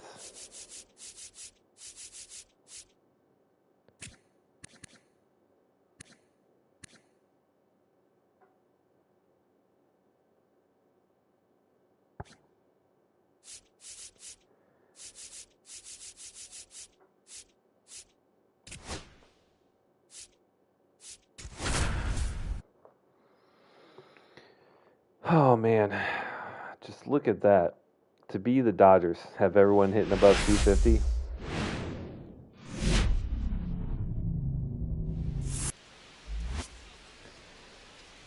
All right. And they're only 29 and 24.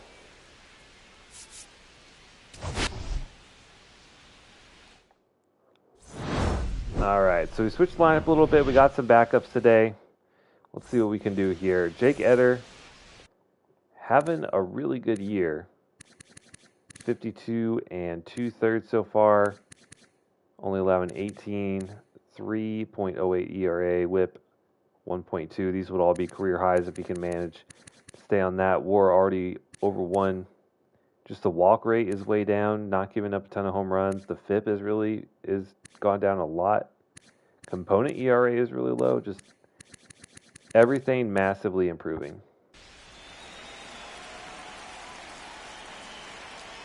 You love to see it. 0-1's the count. 0-1.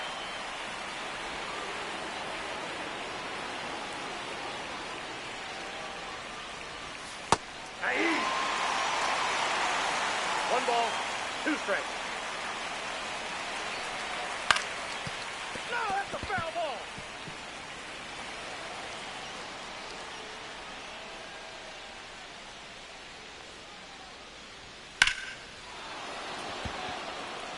I think Jolks can just grab this at the wall. And he will.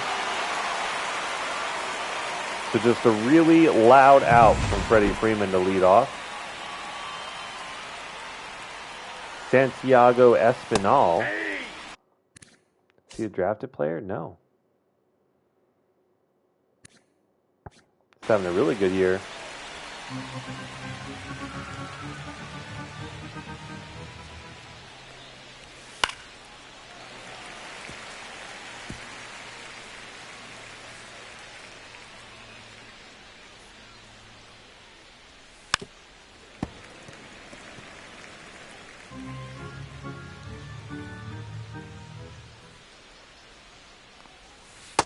Nice.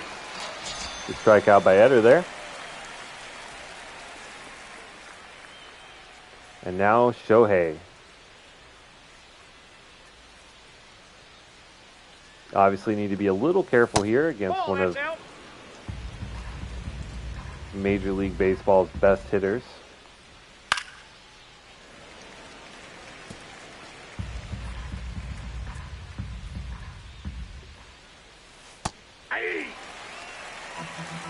One ball, 2 straight.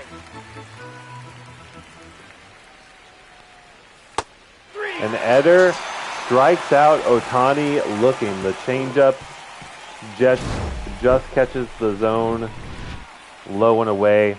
That's a great inning. 1, 2, 3 for Eder to start with 2 Ks. And now we are going to face off against Yoshinobu Yamamoto, who is also absolutely disgusting. Should be a good game.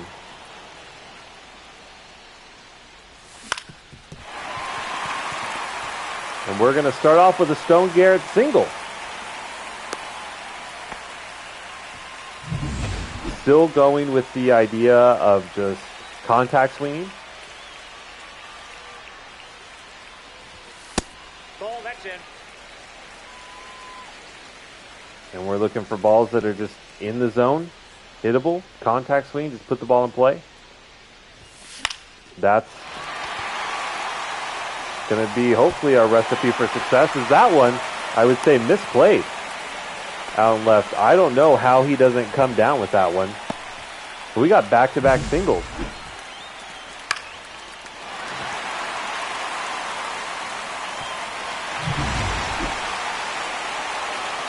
And now Jock Peterson.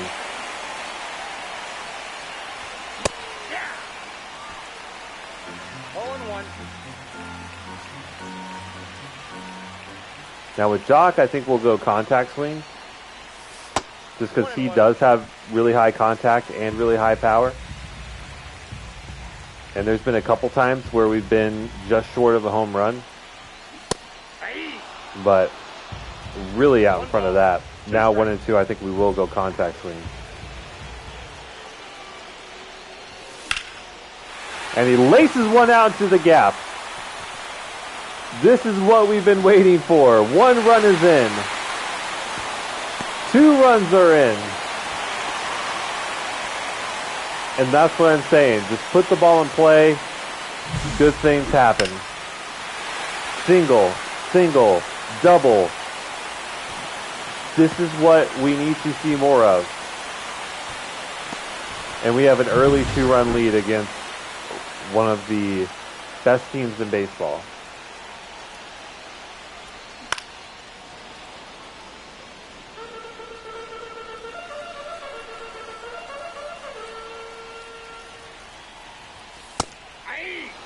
Wow. Absolute dot.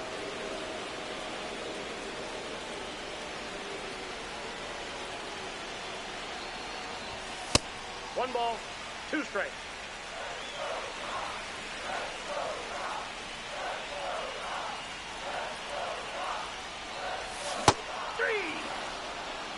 Are we out in front of that, I guess? early, but we could have definitely made contact. You can surely make contact on early. It's only like extreme timing, like very early, very late, or too early, too late, where you really miss. It's a little surprised we don't at least make contact there. But Colson's going to pull this one out into center. Runner is going and decides against it. Jock Peterson retreats back to second.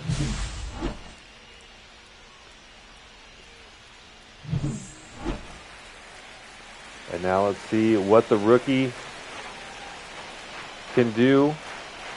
I mean, you got to think between like Theis and Montgomery, right? Like Montgomery in his second year, Theis in his rookie year. Our first baseman, Villar, in his rookie campaign. You know, the hope is, would love them to have breakout years a little bit sooner. You know, everyone kind of hopes your rookie year is going to be your breakout year. But hopefully eventually, you know, between the three of these guys, they'll take big steps forward. And they're going to be kind of the face of the franchise for the future.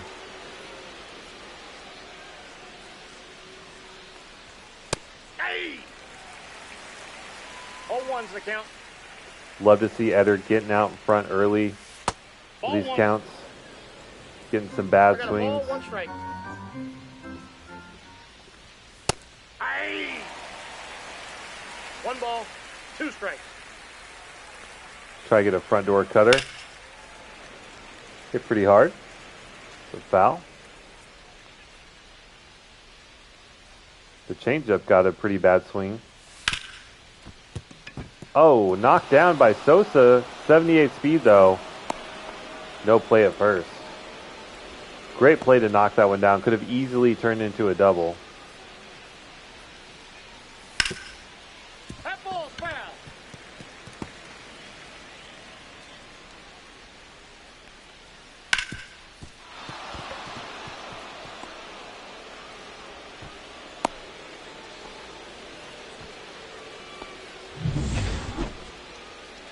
Okay.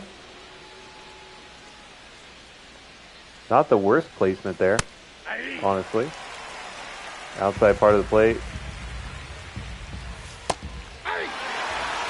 Now, the one thing that Eder has that many of our other pitchers don't have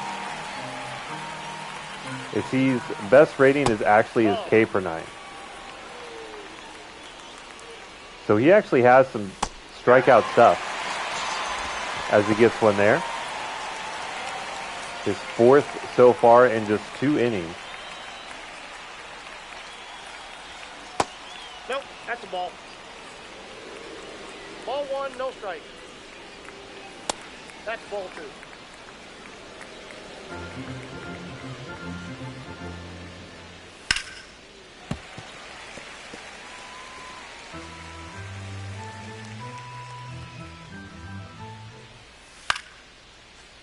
Oh, Ruiz charging in, and he does get to this one. I was a little worried at first because he got a late jump. But he gets on it, and he is up to bat. Really struggling. I mean, at some point, you got to think, you know, what can we do with a guy hitting 170?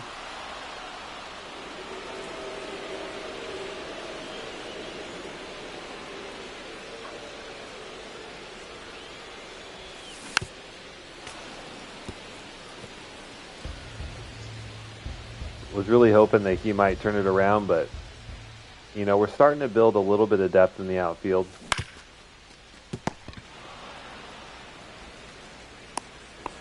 So he might be replaced in the future, might be part of the trade. That is baseball, but you know, as an A's fan and seeing what the team did to him in real life, was really excited to bring him in Fantasyland here in MLB The Show and give him an opportunity to start, but has been a letdown in his second season with the team.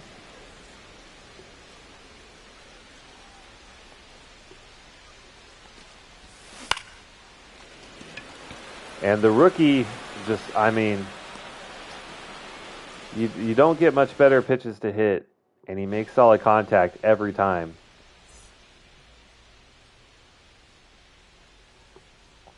It's just doesn't often land in grass. Maybe we need to go back to just regular swing. I don't know. But I think contact is the way. At least on most of our guys.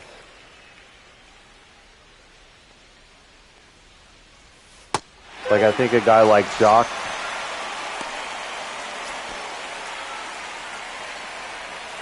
you know, with that actually has power and can hit home runs consistently. That's a guy maybe we go regular swing to kind of induce more of that power. But other than that, if we don't think we're hitting a home run, I think we're going contact swing. Nope, outside. See if we can get a indoor cutter and then go away with it. 3-2. Pretty close. I know down and in is kind of the sweet spot for lefties, but we haven't seen a pitch there yet. And we get Freddie Freeman to fly out.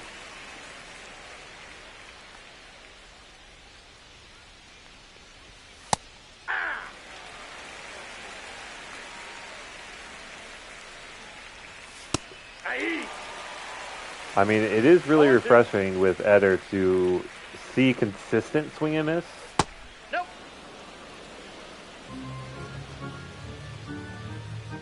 Like, that feels really good. If we can get the hit per 9 up, I think he could, I mean, he's likely going to be a starter anyway for the next few years, at least.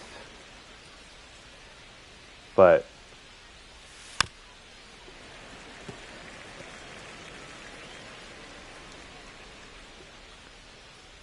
just have a lot of confidence, which goes a long way.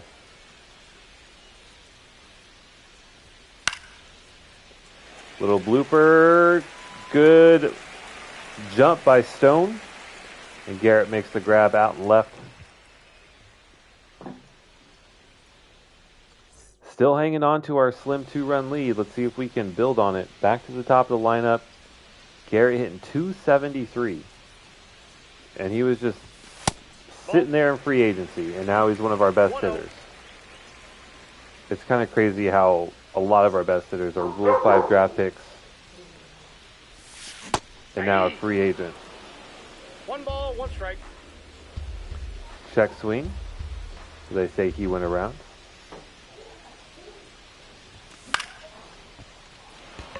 This one's going to be a fly out to right.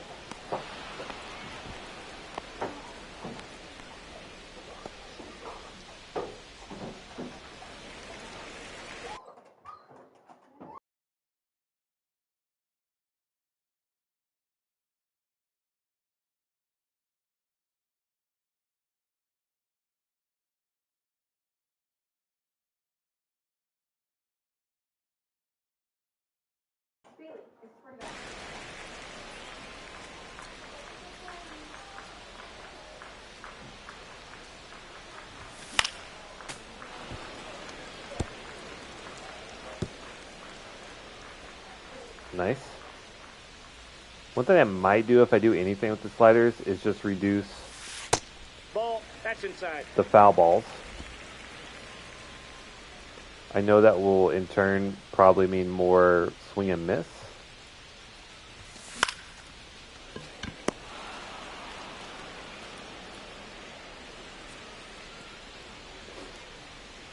But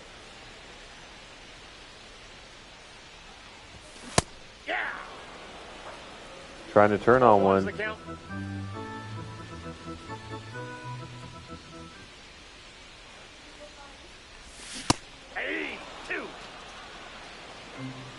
Very early. Okay.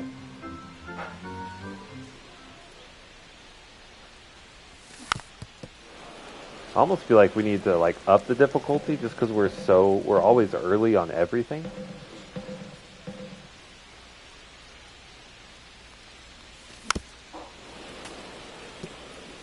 I don't know.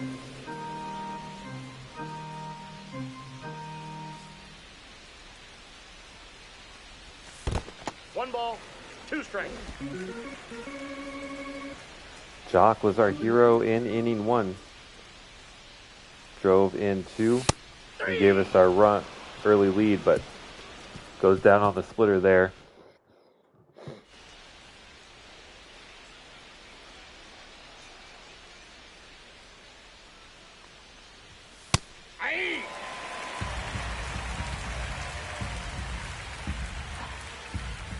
Really nice pitch up and in. Absolute dot. No ball, two strikes.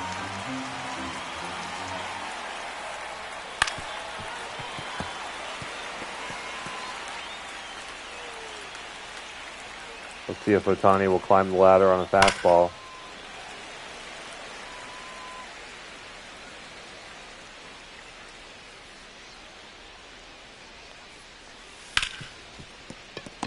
Nice. Good pick and throw.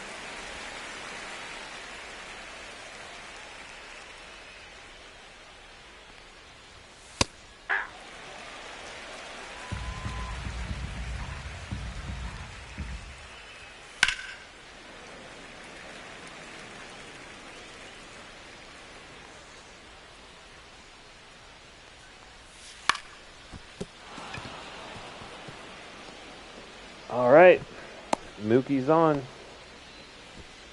Now we got to be a little worried. He's got good speed. But I think we can still a double play candidate.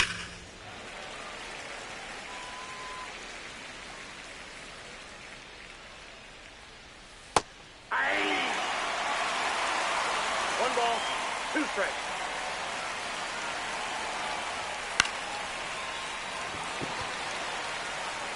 Or if we get a nice little pop-up, no opportunity to run.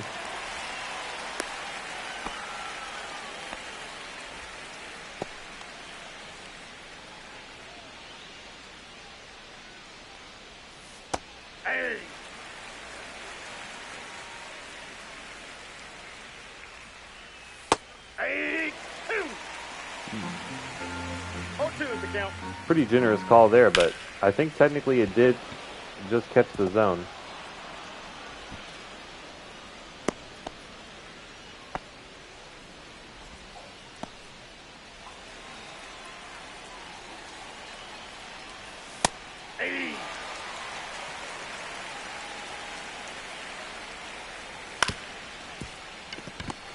We're going to get out of it.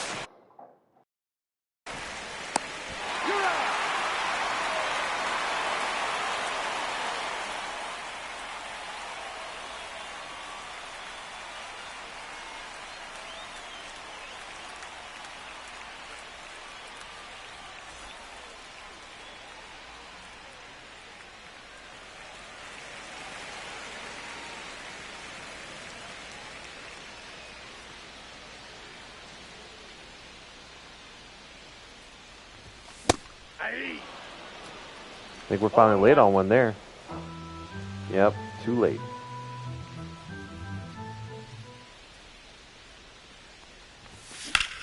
Oh, that one's hit hard. And off the wall, just inches away from the home run. And for the second time so far in this game, we get a lead-off double. Or I guess we didn't have a lead-off double in the first. Single, single, double. I would go double, single, single. Just a nice smooth stroke. That's what I'm saying. Like, only 55 power and a contact swing, you can still drive it. Counts 1-0. You don't have to power swing. You don't have to, like, standard swing or whatever. Yeah, you get a little bit more power. but if you don't make clean contact, then the power is useless. So, and that one hit pretty hard too. Barreled out into right, but it's caught. Jolks is going to be able to advance easily though.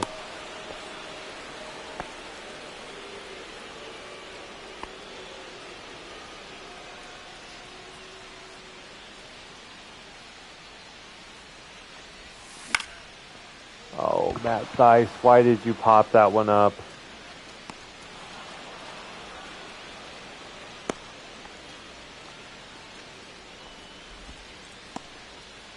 Could have been an easy sacrifice fly.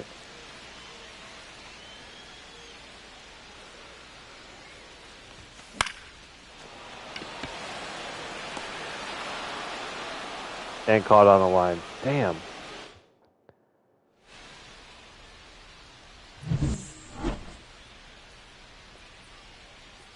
I mean, I still feel really good about our swings and our at-bats so far.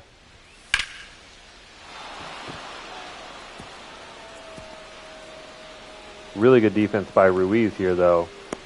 Had a great line on that one and a good jump.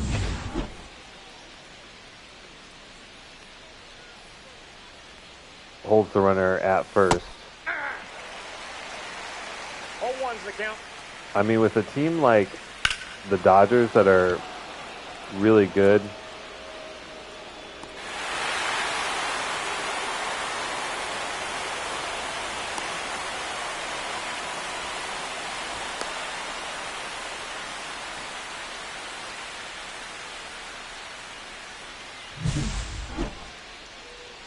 my God. We time it just right. And Julks robs a home run. We didn't get the double play because I was just so flabbergasted. But a cutter low in the zone just lifted and driven out to right.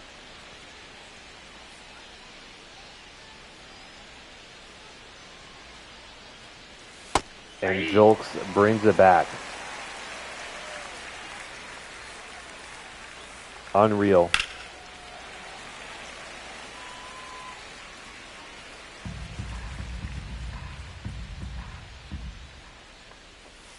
That's a ball. I'm still just shocked.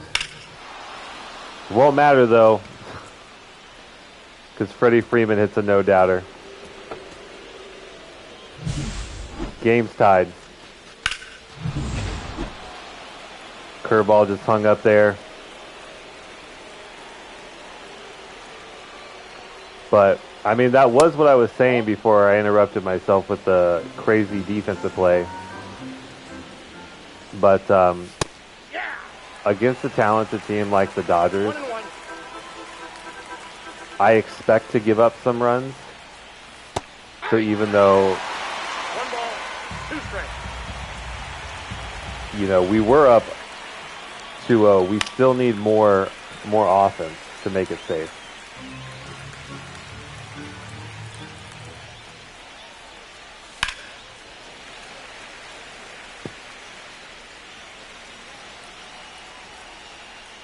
But if we can get 5 or 6 innings with Eder giving up 2 runs, 6 Ks so far, and only, I guess, 6 hits.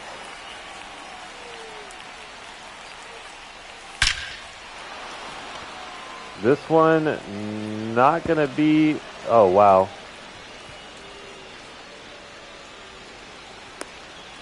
We almost got that one.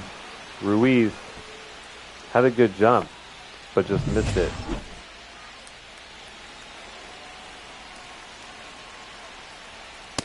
Ball, that's in.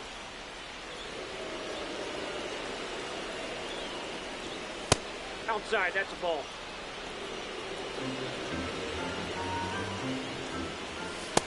Ball, that's out. I mean, that's 3 straight pitches, like, on the black. Can't really groove him one.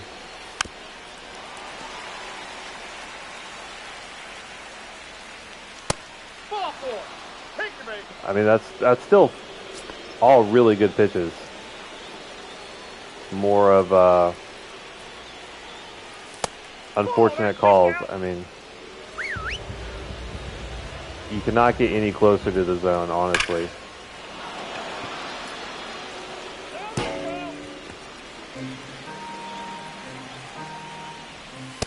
No bets off the plate. Ball 2. But Eder is absolutely losing it. Ball 3. Just cannot find the zone.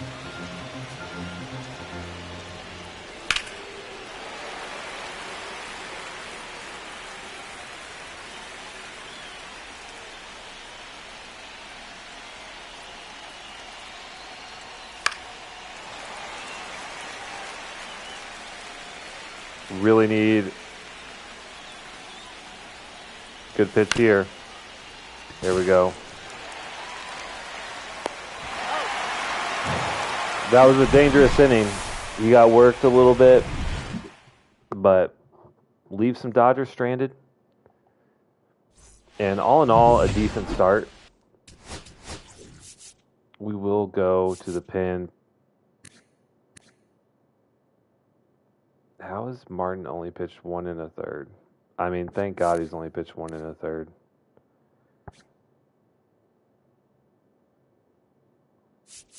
But I think it is time to go to the pen. We'll schedule Steve Wilson in. And let's get, and our bullpen is cashed. We'll also get Gibbet up. Actually, maybe we'll sit Gibbet and get Schultz up. I know he's a starting pitcher, but we can have him do 2 or 3 innings.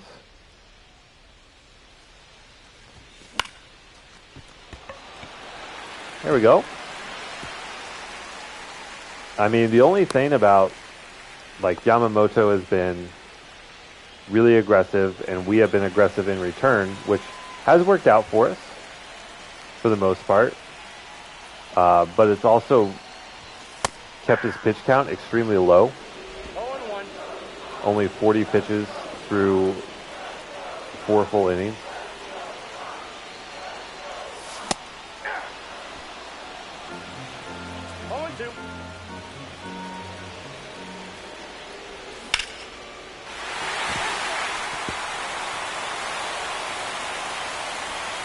If we could time up that splitter better, I think would be good. Villar strikes out early, but again, not extreme timing, so hittable, but it's going to be a double play ball.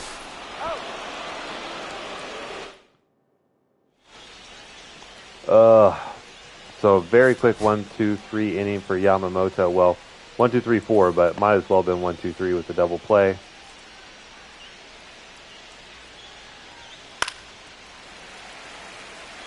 And now this may actually be our first time pitching with Steven Wilson, who is a rookie, and we have him coming out of the pen, and he's been really good this year.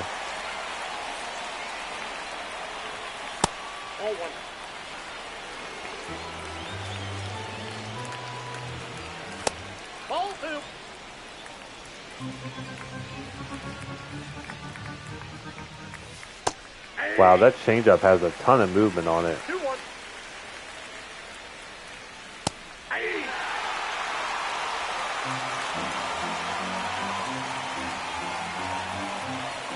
And his primary pitch is a sweeper.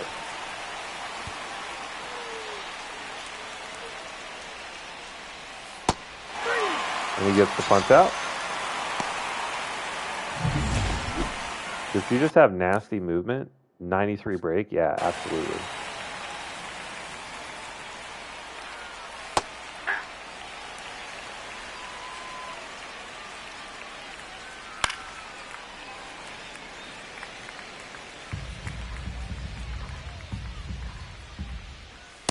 Ball 1.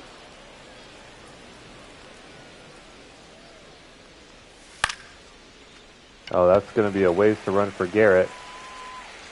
But he's under it. I can't believe that Stone Garrett was just sitting there in free agency. I still cannot believe it. Kind of a good late pickup. Really helped strengthen our corner outfield, which we desperately needed.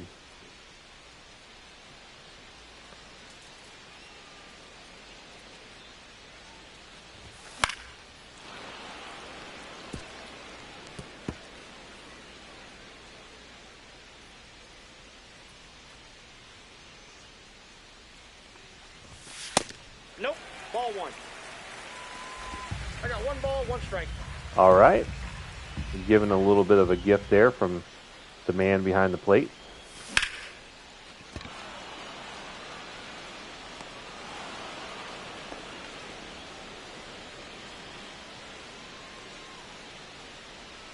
I mean, that one was absolutely barreled, but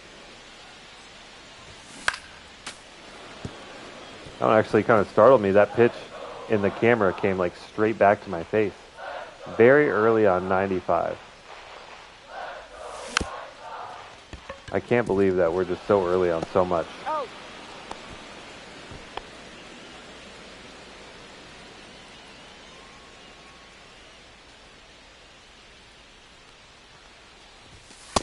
Ball one, no strikes.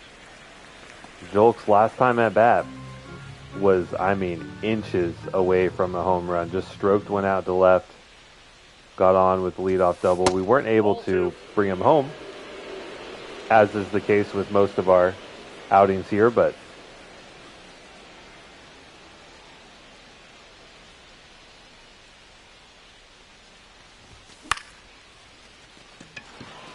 and it's another lazy fly to the outfield.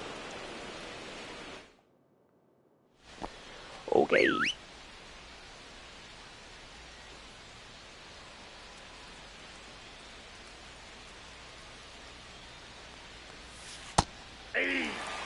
Enjoying seeing Steven Wilson. I can't believe I haven't thought to bring him in No balls, 2 strikes. so far. I mean, 3. a rookie coming out of the pen with like a 2 ERA.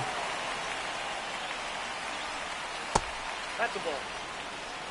Would love to, 1-0. gonna love to see this kid in the future as a starter. Maybe as early as next year. We got to make a decision. I don't think Garrett's going to get to this one.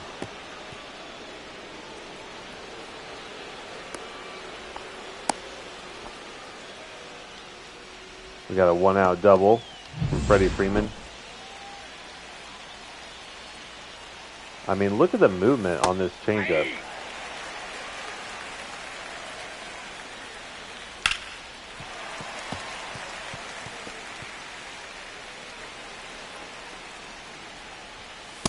Ball one.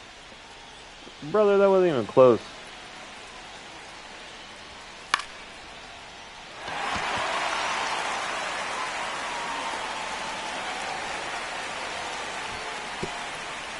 Good play from Jolks. Holds the runner at second.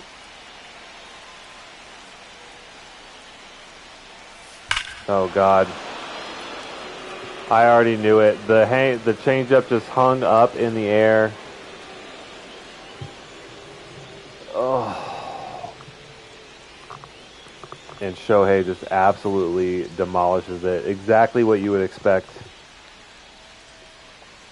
Little come back down to earth moment for the rookie. Big miss on the changeup. That's a ball. Big miss.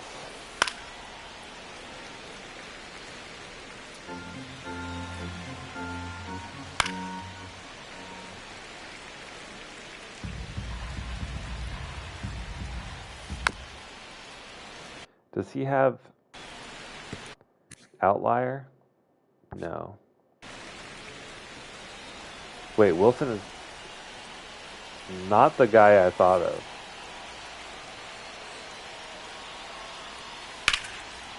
There we go. So the changeup is not the pitch. And Steve Wilson is not a rookie. Oh, man. It's getting late here. Almost midnight. But it's just one mistake pitch against a really good batter. Joey's like, yep, did it again. Bitch. What was that face? All right. We find ourselves in dangerous territory. Noah Schultz was who I was thinking of. That's what I thought we were pitching with, but we're not. Anyway, I digress. Lefty-righty doesn't really matter too much.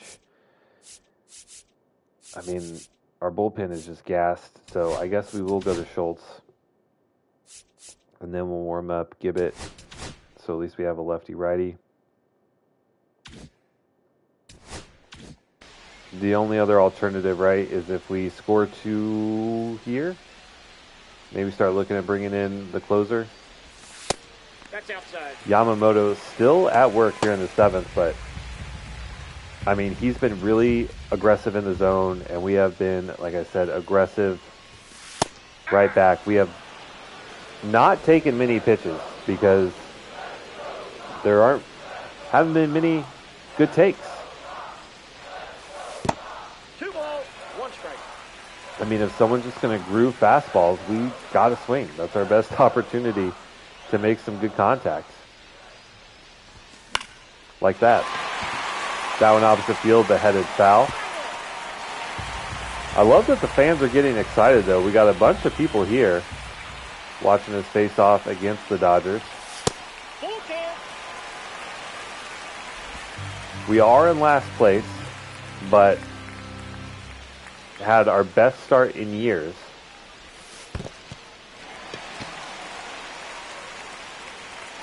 Montgomery's going to work a walk.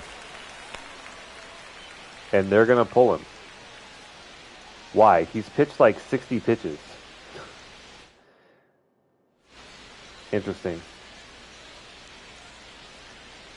All right, now all we have to do is get through Devin Williams, who throws 1 billion miles an hour, right? They only have him at 95? I thought he threw faster than that. No good quirks. 38 walk per 9, though.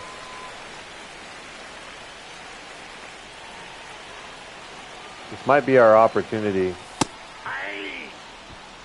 to get back into it.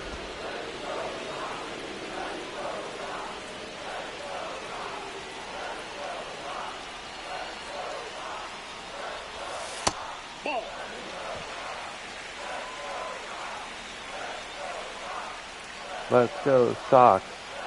It sounds so weird with just a one-syllable. Oh, thank goodness. Is that a screwball? It is. Let's hope we don't have to swing at that one. Good cutter up and in. Again, decent pitch to swing at. Good timing. That's all we can do.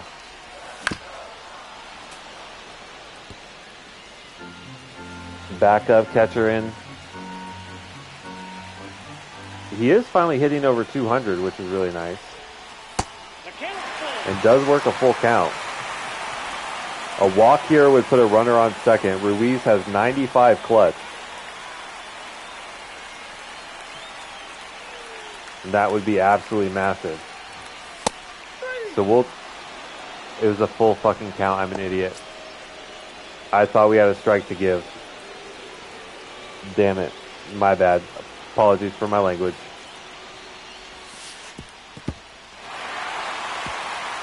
But we get a pass ball. So that will give us the runner on second. And now Ruiz's clutch rating will take over his contact rating.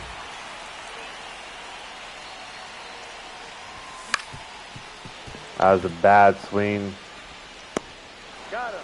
So 2 really bad back-to-back at-bats, and we've been putting up great at-bats all day. Bad swing there, and then taking strike 3 just because we're not locked in on the count. I even said full count, and then I was like, we got to, in my head though, I was thinking, we got a pitch we can take. Oh, please say. Oh, that's going to be caught. So, missed opportunity there. And so we will bring in Noah Schultz.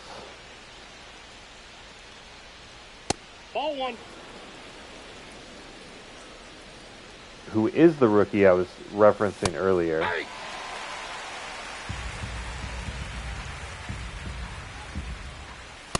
Ball 2. This is our guy that's like 6'9", but is pitching really well.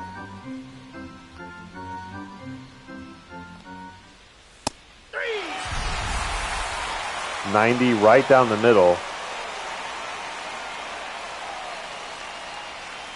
And Teoscar Hernandez whiffs on it. Counts 1-0. Hey.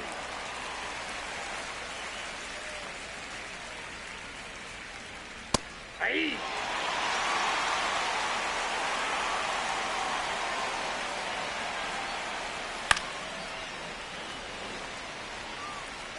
All in all, I mean,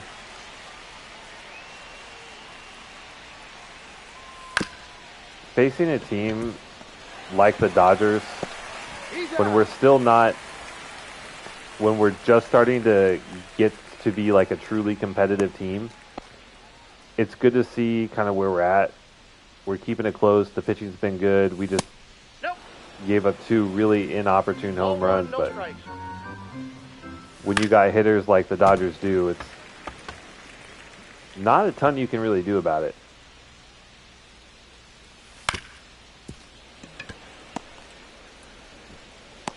Got him. All right, so we'll see what happens here. But 2 more chances to try and win this game against Kevin Kelly.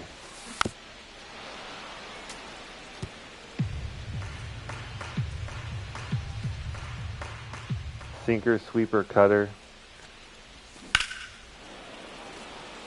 There's the cutter. Way out in front on it.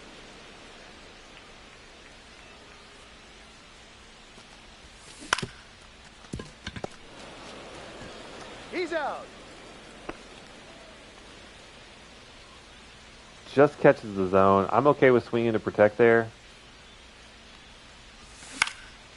There we go.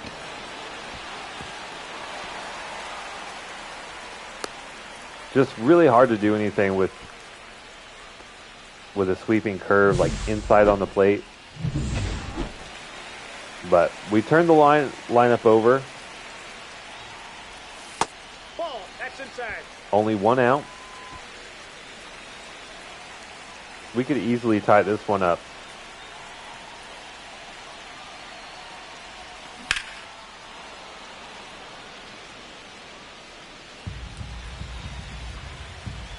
How was that very early? I just felt like we timed that up so good. Like, and now it's a double play. No! Not fielded well, and he's safe. So a blunder at third base. Ruled an error. And Urias off like the palm of his glove. We kind of get a little bit of a gift there. Now Jock Peterson, maybe not swing at that one. Although I think up and in is his hot zone. Good timing. So I guess I can't be too mad at it. Yeah. No ball, 2 strikes. And then way out in front of the sweeper. Now we have to go contact swing. What are we doing? Just in full swing mode. I mean, that thing could have easily just caught the zone and been strike 3. I'm okay with protecting. But he is really working it up and in. That's a ball. Tough layoff there after seeing a bunch just constantly up and in, up and up and in. Goes sinker away. Still got to sit back more on that sweeper. But I'd rather be early on it and be ready for a fast pitch than, you know, let a four-seamer go by us. I mean, that one's hit pretty hard.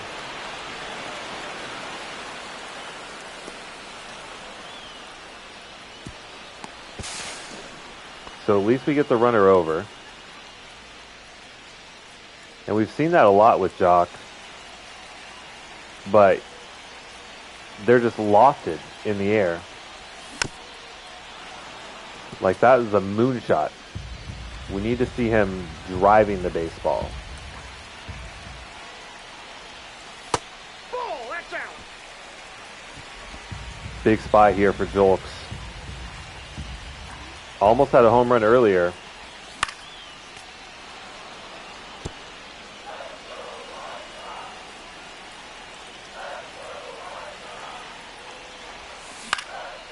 And a little blooper in the left. That one falls.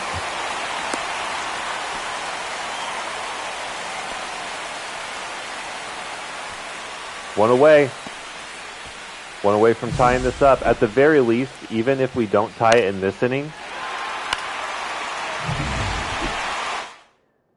it's a lot easier to score one run and tie in the bottom of the ninth. And they're going to switch to Evan Phillips. Sweeper, four-seamer, cutter, sinker.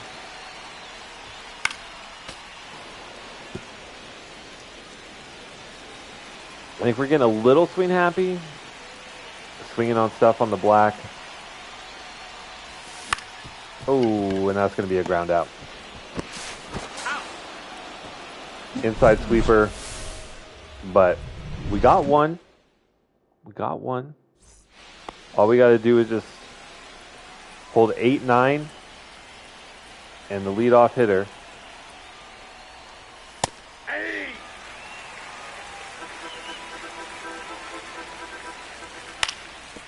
And then we'll have the bottom of our order coming up, and hopefully a big opportunity to tie it, maybe walk it off.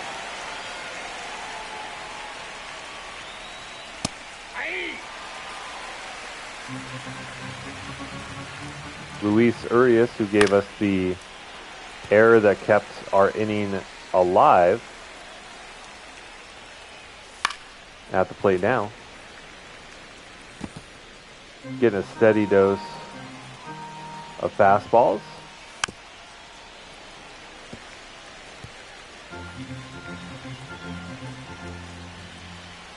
Going to try and wipe him out with a back foot slider. Oh my God. Renfroe.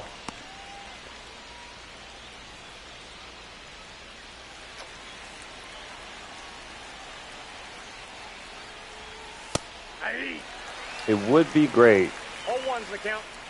to have a little bit better speed and defense at second base. 0-2's the count.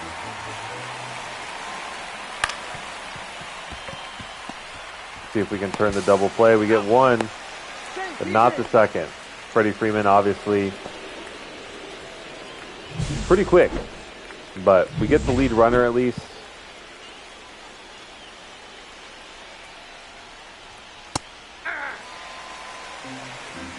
And one out away from getting the chance to walk this one off.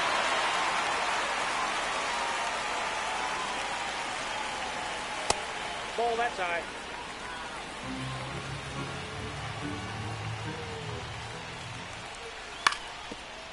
That ball is foul.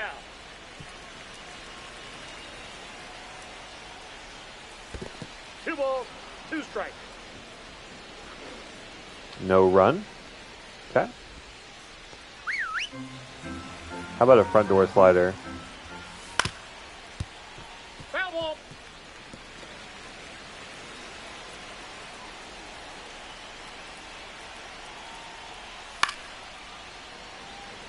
Man, Espinal is proving to be a real tough customer. Count is 3-2. I mean, we cannot bring up Ohtani with two runners on. We got to give him a challenge fastball.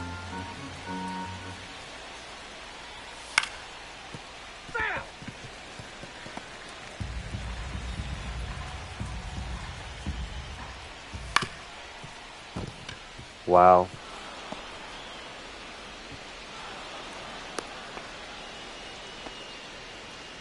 Just, I mean, great effort from Villar at first, but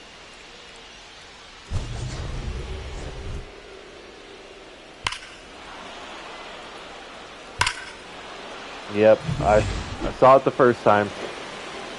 Game's like, hey, you remember when Shohei blasted one?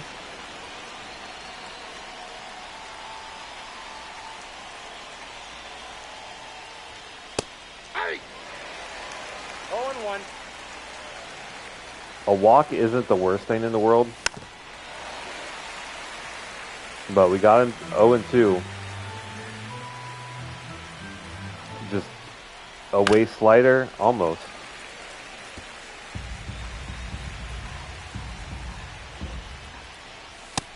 I mean, we're not going to give him, hopefully, anything. 2-2 to count. But, I mean, we got to keep it competitive. 3. All right, here's our chance, boys. We can either take it to extras or win it outright. We got Theis, Ruiz, and Sosa. We might pinch hit Theis. And I think we will start with that.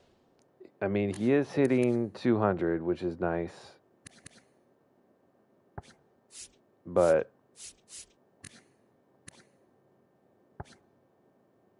we're going to bring in Teal. Just a little better at everything. And we'll have some speed on the base paths. On the base path. Assuming that he gets on base.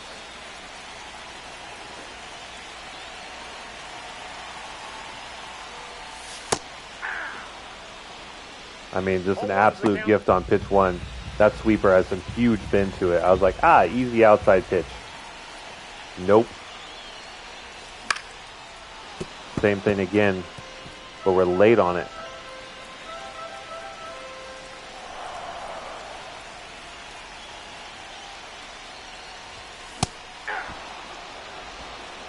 Late on the cutter.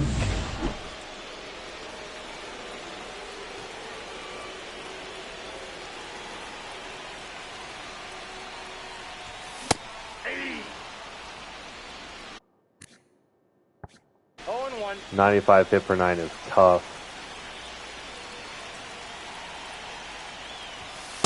Ball.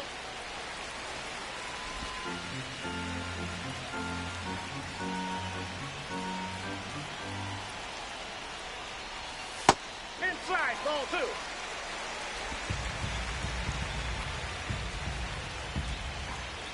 He's getting tired, though, only after 8 pitches.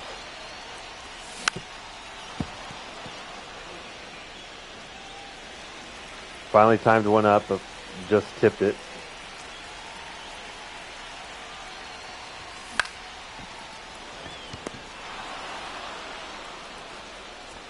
Okay. Lennon Sosa robbed a home run. Is 1 for 3 on the day.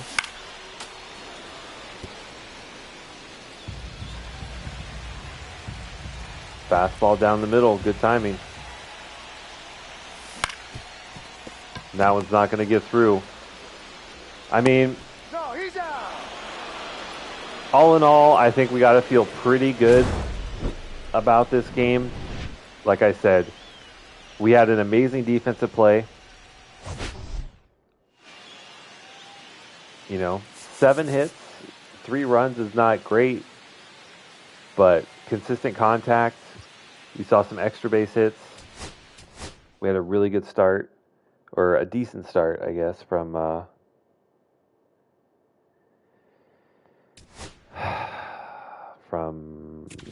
why am I blanking on his name? Eder. Schultz, it was good to see him pitch. He pitched well. I mean,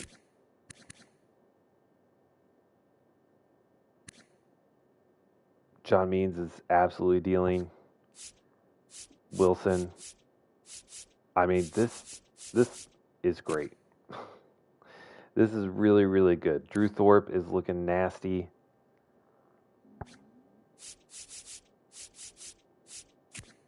Steven Wilson, I don't like. He must just be walking a bunch because when we pitch with him, he's disgusting. But 21 hits in 20 innings, 10 walks in 20 innings. But his walk per nine is going up a lot, so I think we still keep him. Keep him in. Antone's having a really bad year compared to last year. What the heck happened? Bro fell off hard. And then Pache. Playing solid. It's just... This is the problem. This is the problem.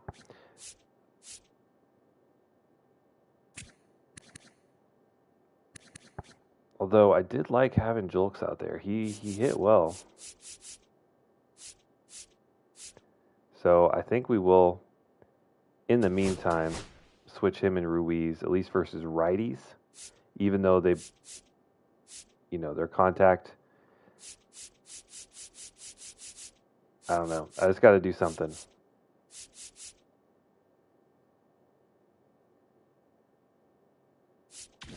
Just got to do something.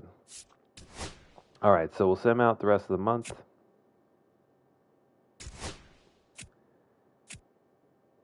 We end up only taking one, so not a great month of baseball for us, but, I mean, when you consider just a few years ago, this team only won 41 games in an entire season, and we're 24 wins through 2 months. It's improvement. Back-to-back wins versus Cleveland. Oh my goodness, 10 runs? Look at us go. What happened? Julks 1 for 5, Sosa 1 for 5, Garrett 1 for 5, and Rengifo 4 for 5. Kyle Teal, so everyone got in on the action. Jazz was 2 for 4, Ruiz 3 for 4, Villar 2 for 5. The rookie hit a home run, Aldo Del Villar. Love to see that. And Jonathan Cannon goes 6 2/3 with 5 hits, only 1 earned. Okay. Opportunity for another week of scouting. Scotty Salas. He actually looks pretty good. Let's go ahead and scout him all the way. And I think we'll probably have enough guys to choose from for our number one spot. This is probably all the position players that we're going to have a chance for. But I think Scotty Salas,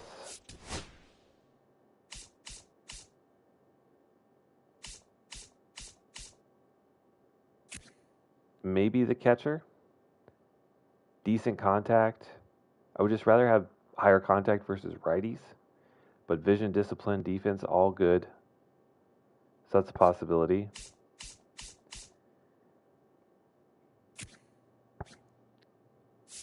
I would rather have someone who can play sooner than later. So like Vina, we know the potential is going to be good, but he's going to be a long-term project.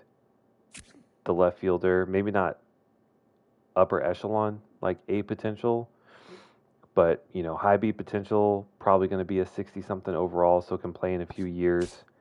And then I thought there was one more outfielder, but maybe not. So we got a few guys to choose from for our number one pick for position players. And then we'll just keep obviously working on starting pitching as well. Some guys at 100%, 70, and 50%. Let's see. The only thing left, I think, is Central. So we will go there now. And no more outfielders. We're not going to go to the West. Just because typically in the West there's very few players that come out of there. So let's move to the infield. We'll start internationally. And keep going from there.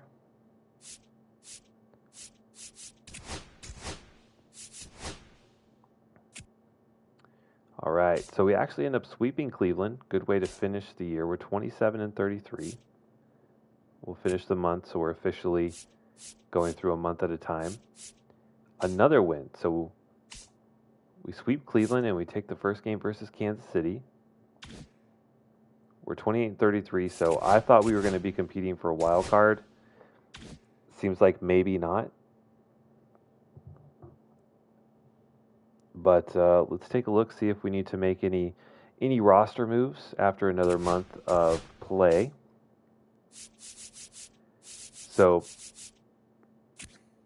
I mean, Davis Martin, he's pitched 1 1/3 through 2 months. So, I don't really know what to do with him, but we'll keep him.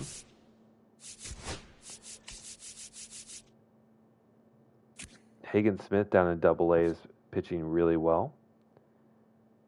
We'll probably end up coming up to AAA at some point. Jerpy, which is just a fun name to say, continues to get better and pitching well. Sean Burke, Kai Bush, just across the board, our pitching has been great. The rookie, who we drafted in the 3rd round in this last year's draft, is crushing it at Double A. Under a 1 ERA, under a 1 WHIP. Absolutely wild. I mean, the fact that we don't have anyone besides this 1 inning with Davis Martin. 1, 2, 3, 4, 5, 5, 6, 7, 8, 9, 12. We have to go 13 pitchers down in our roster before we find someone with an ERA above 4. Like, I cannot stress how good that is. And look at all this youth. 24 years old, 21, 27, 25, 23. Our starting pitching is pretty much set. So there's a lot of really good pitchers, though, in this draft. So we might add to that. Maybe, a guy like Jonathan Heasley can go. And maybe like Davis Martin, he's always not been very good. That makes it a little easier to let John Means go after his contract is up this year. That also frees up $17 million. We could return him. He'd be even cheaper. In the pen, DJ Antone regressing pretty quickly. But I feel like he should turn it around. He's been pretty consistently good across his career. Gibbons been good. Gonzalez. Steve Wilson is progressing a lot. And he's really good to user, so we might leave him in. But then let's see, we got Owen White, who's kind of going crazy, looking good. Could also convert him to a starter with those numbers, honestly.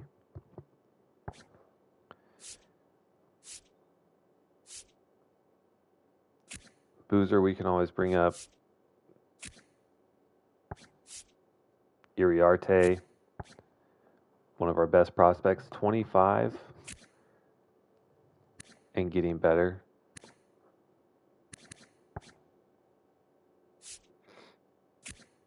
Marcelo Mesa regressing a little bit, but pitching really well. Kind of weird. It's just like the one thing about the progression system I don't quite get about MLB The Show. Like, how can you have these stats, 1.61 ERA and a 103 WHIP, 70% winning percentage, and a positive WAR, and be regressing? Like, it just, I don't get it. Maybe because he's in Double A and not Triple A. I don't know.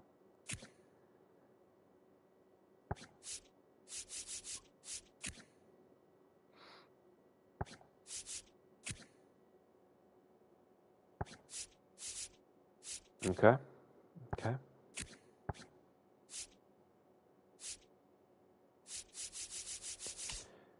All right. Henry Davis, we could consider bringing him up and sending Thice, like cutting Thice. It is an option. Cuero is doing really well.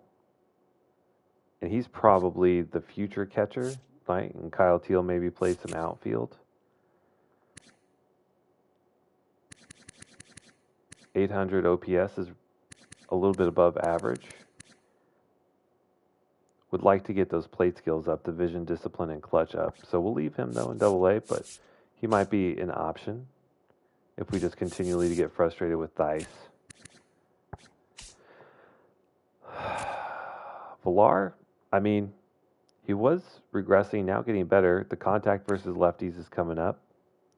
The slugging is just not where we need it to be, but again, he's officially a rookie now.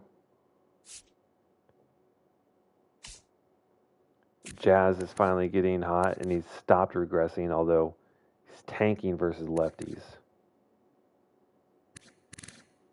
But recent games, OPS over 1,000, 2 home runs.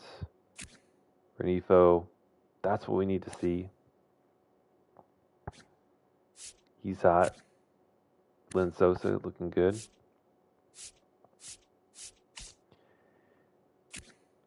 Vargas regressing heavily.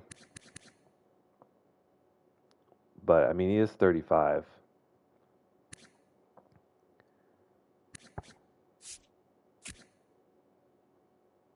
Dahlbeck slowly getting better, but, I mean, he's 31. I think Brian Ramos is a really intriguing guy, though. Like, he's hitting really, really well. He got a potential overall boost. OPS almost at 1,000, which is crazy. Not great versus lefties, but you know, if we did decide to move on from Eldemaro Vargas, we could have Brian Ramos come in.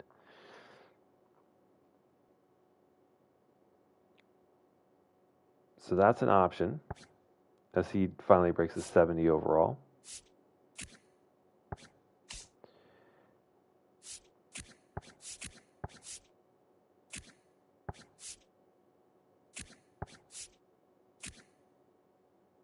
J.J. Weatherholt.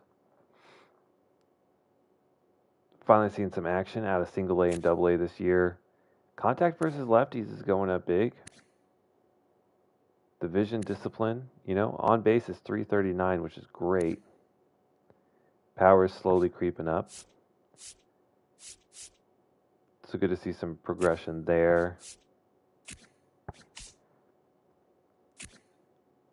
Jock turning around a little bit, getting better against lefties.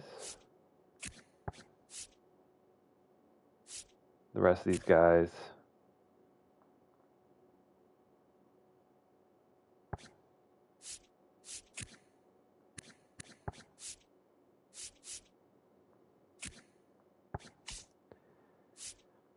I would just love to see an outfielder that's just like absolutely ripping.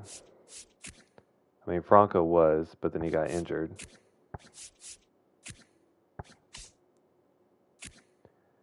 Stone Garrett was a good pickup, but still regressing because of age.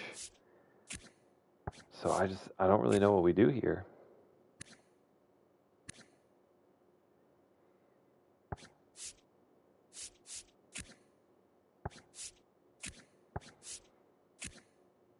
I think we need to start looking at the trade market.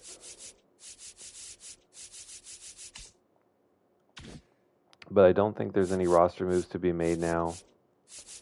So next stream, we'll player lock with some of our prospects, which we usually do in the month of June, and then play a couple games as well.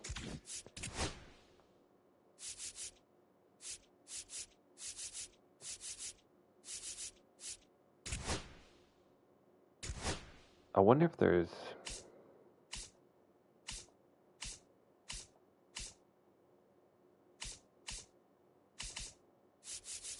Because I think here you can get to see splits.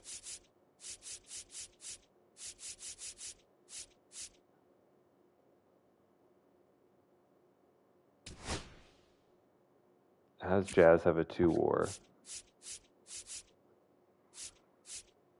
I really want to see at bats, like the splits versus righties and lefties. See if there's like someone maybe we can single out that we can change our batting order around.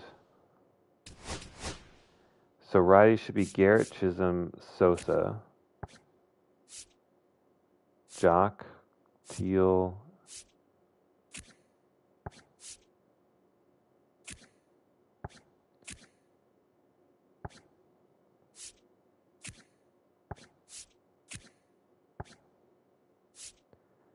So pretty much all of our normal starters,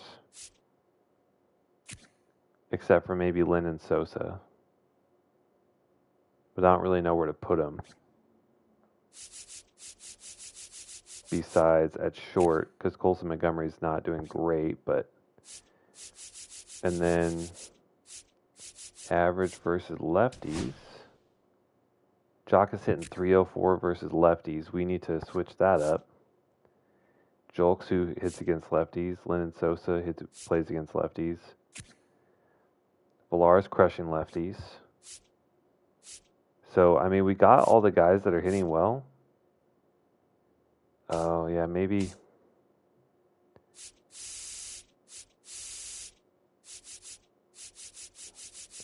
Where was it? Average versus righties.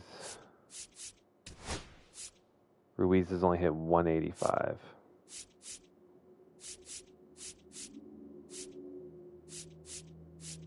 So Villar and Ruiz may be out against righties.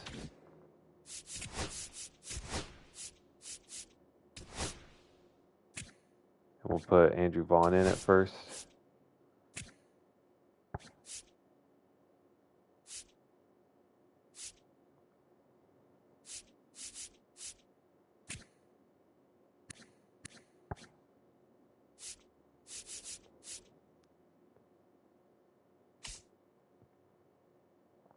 Okay.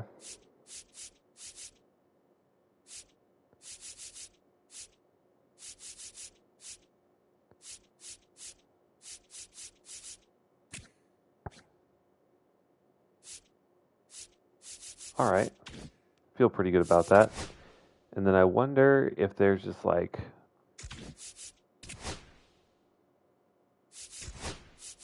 our weakest hitter is Colson Montgomery.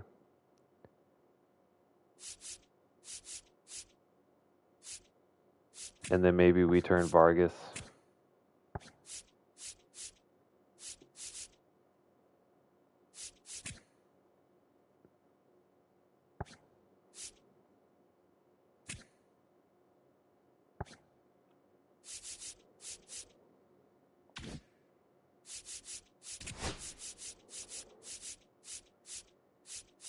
Oh yeah, I wanted to see who our top prospects are. So Jim Slade, but he's in single A. Do we not have any prospects? Art Harrington in single A, Manuel Mitre. So we might player lock with him for a game or two. Hagen Smith. So we got 2 starting pitchers.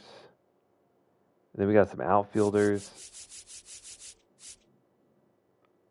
So we have 3 starting pitchers in the top 100. That's probably who we'll player lock with. And then how about for the organization?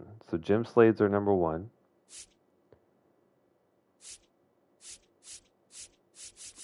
A lot of guys just in low A. Okay.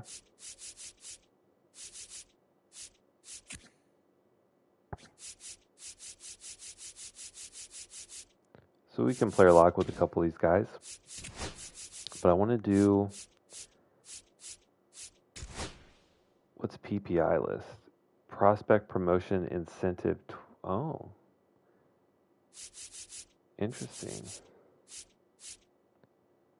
We have the top 4 guys. I don't know what this is, but interesting. But I want to do a player search, right? Can I just select infield, outfield, anything? No? All right, infield. I would love to find. I guess the age doesn't really matter.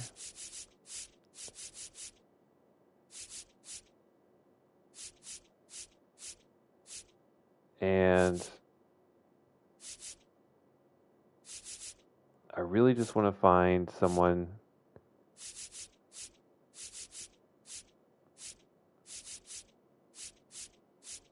with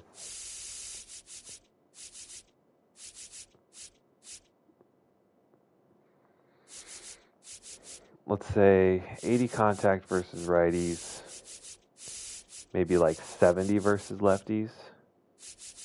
I don't really care about power, but then we also want to see some discipline.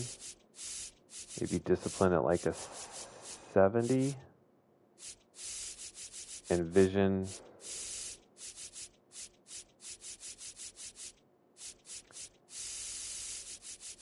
at maybe like a 70. Xavier Edwards. This is a guy I would want on my team. Are the Marlins ass? And could we even trade for him? Won the batting title in year one, all-star in back-to-back years. Only 79 overall. The rest of these guys are staple names. Xavier Edwards.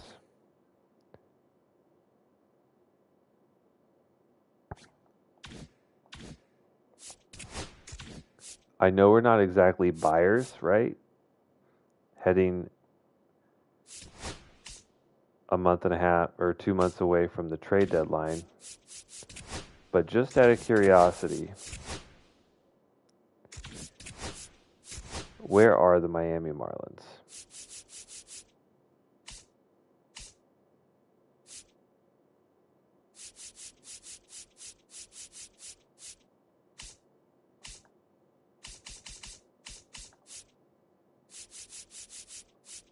They're only 5.5 games back, so they probably wouldn't sell. Damn it.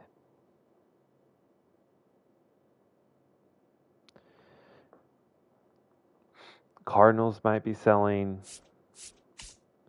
It's kind of funny that we're looking at sellers, but when we are actually the worst team in baseball.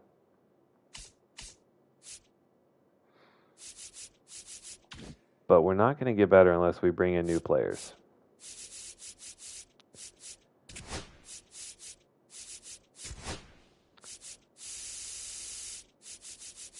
So let's lower the criteria a little bit. So contact versus lefties, let's say like 60. Contact versus righties at like a 70. Let's look for some vision. I think we had it at 60, so we'll go like 50. And discipline.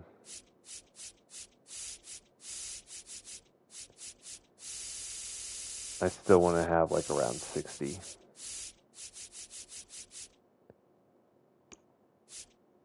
All right, so a lot more players here.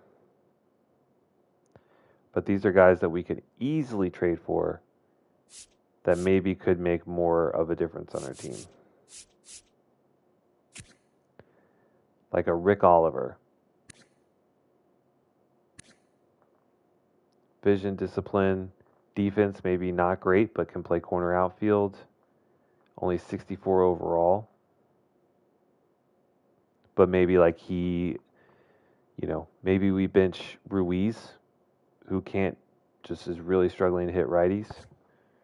Would ideally want to get someone with a little bit better potential.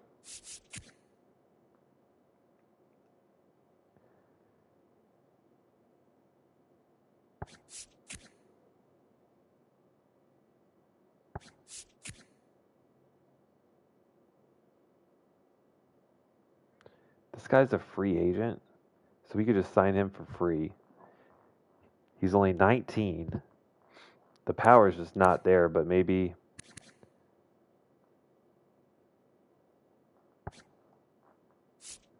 like trying to get really creative here.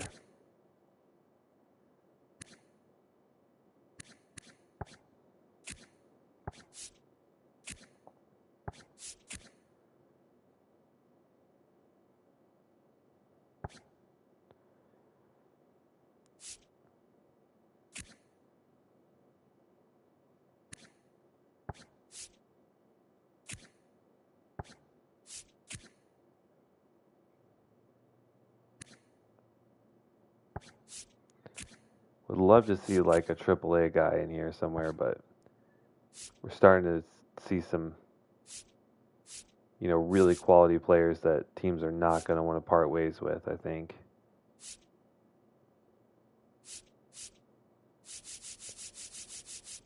So maybe we do make a move down here, right? Austin Martin's a AAA, can play the entire infield. He's hitting really well in AAA. 27 though. Like, why do that when we could get 18-year-old Rick Oliver?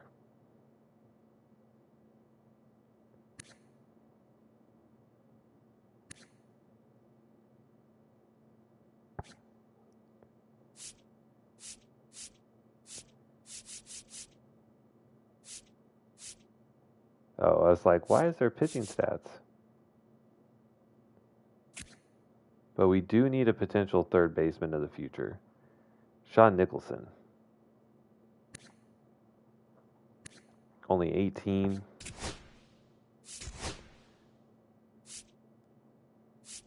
All right, so let's see what these guys...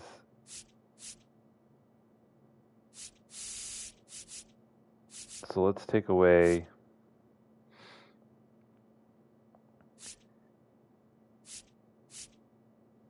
So we can narrow this just by making them no older than...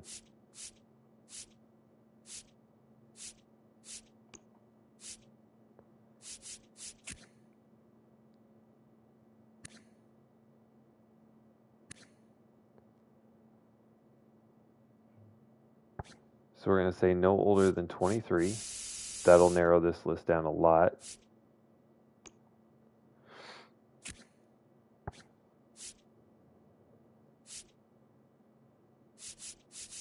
So targeting these four guys, except for Alvarado, just because he's only D potential. And let's see what their potentials actually are. So we'll take away discipline, potential minimum of 70.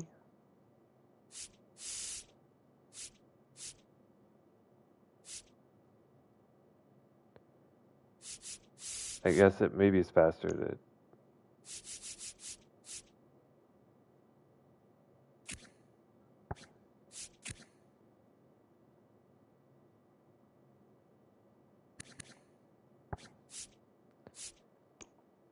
$79.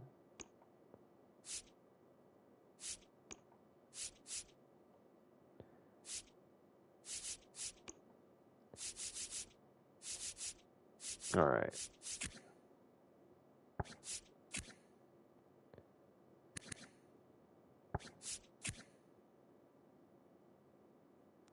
So they're 75-ish. Hit you potential.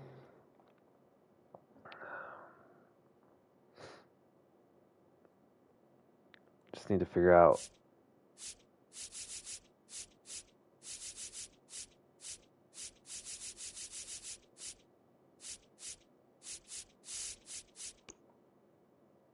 what did we have it at 60?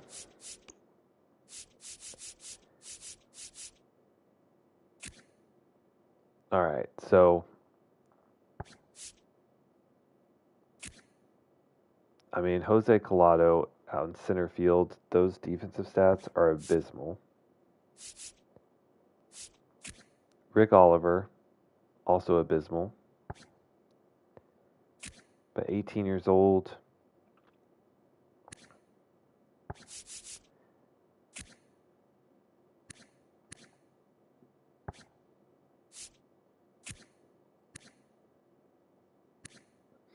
Jose Collado, though, man. Defense has a really long ways to go. He's 22, but man, can he hit.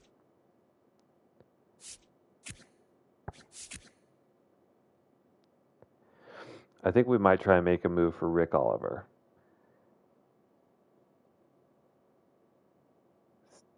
Defense is horrible, but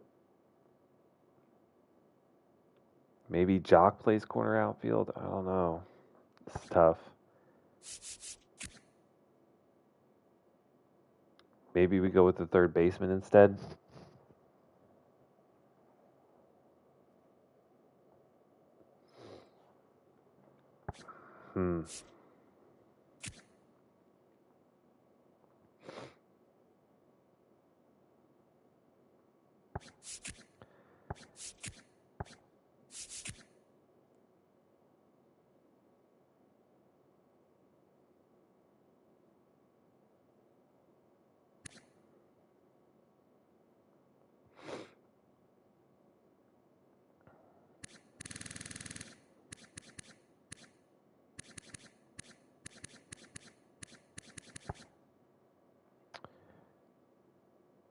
We just really need some guys that can hit. Corner outfield, it's not good. We would definitely lose some defense, but the only other option is to bring in the third baseman.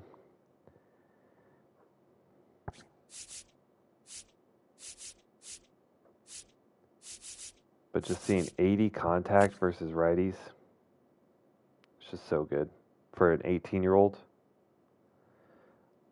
I think we're going to try and make a trade for him. I don't think it would take much.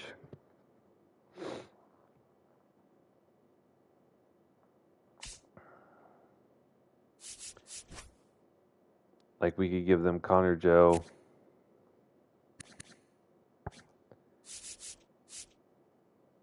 Talkman.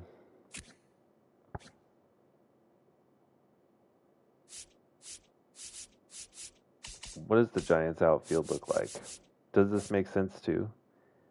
I mean,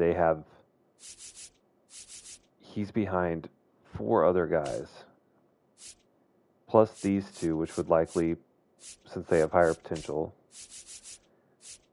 I think it's fine. It's just a matter of the fact that they just have a bazillion outfielders already. But it says they need right field, center field, catcher.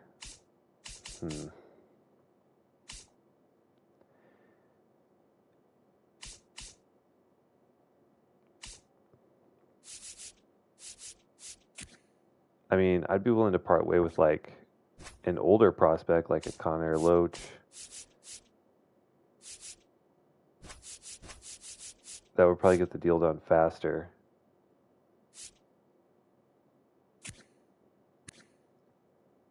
Ferris is...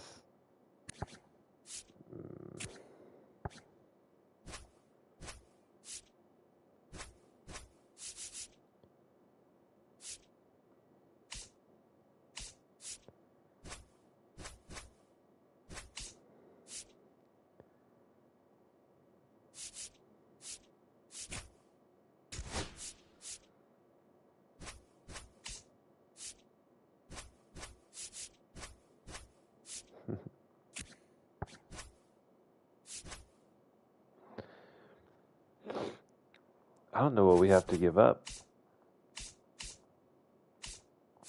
Honestly.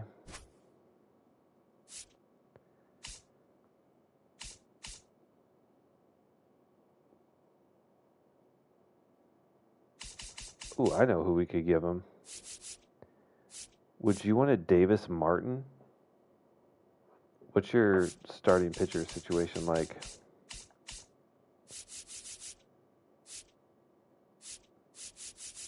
He would actually kind of fit in up here. Oh, wow. Okay. That gets us a really long way. We don't like Davis Martin. And he's only pitched 1 1/3 and got absolutely shelled. Okay, so Davis Martin, and then I think this is a good opportunity to maybe get like Slater and Connor Joe out. So we clear up two old guys that are not going to play in the majors. Clears up $7 million worth of space.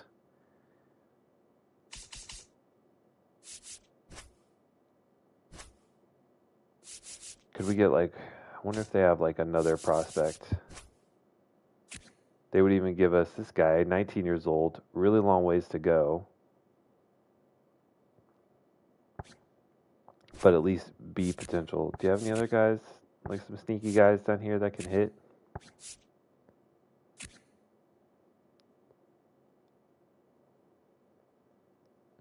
Like a Wade Meckler?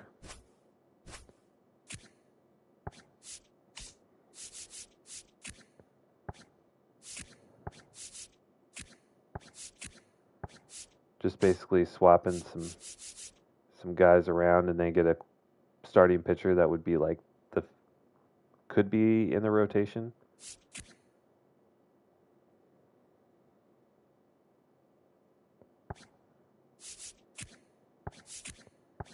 I just can't believe this. 18 years old with 80 contact versus righties is just absolutely insane. I think this is honestly a fair trade because he's going to overperform. All right, so, and I feel like this makes the most sense if they're going to take in $7 million. All right, so we'll make this deal. So we get Rick Oliver, 75-ish potential guy with 80 contact versus righties at 18 years old. Defense sucks, but we're going to make that move. I feel good about that. So we're going to have to... The question is do we play him at the major league level?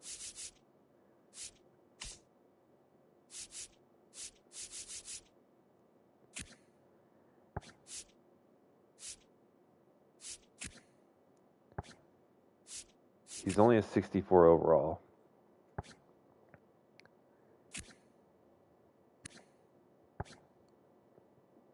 That would be a really big jump. But I mean, why not? I guess is the thing. Why not?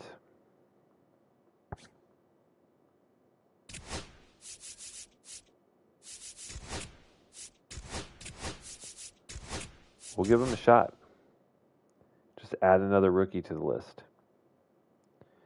All right, so AAA is going to need some guys.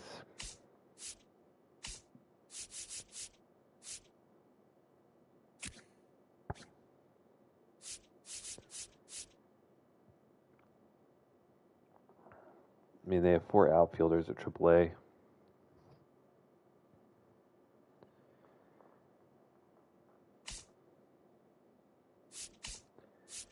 Two shortstops.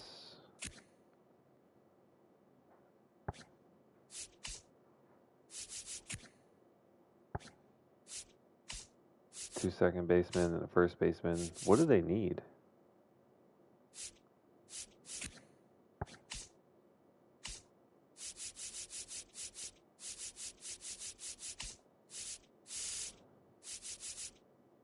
I think they're okay.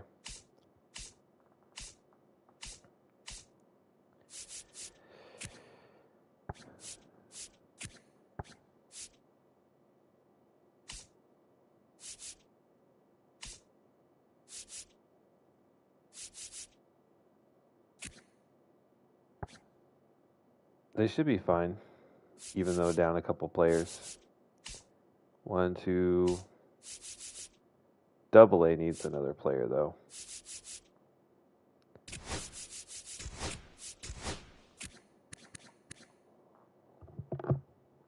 Suggs can play AA.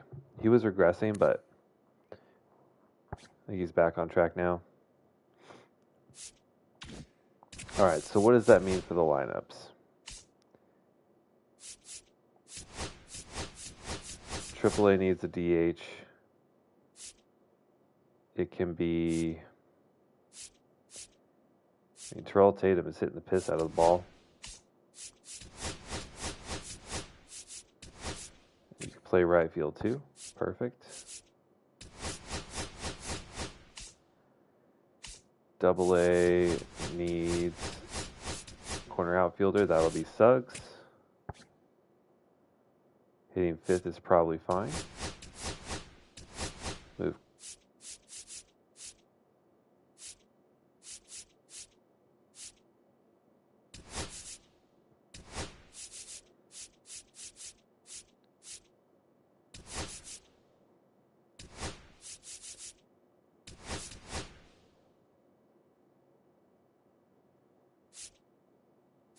Suggs should probably DH.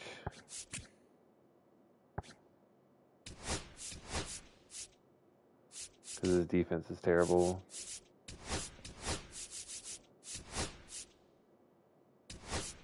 Okay, so there's that. And then at the MLB level, what do we do?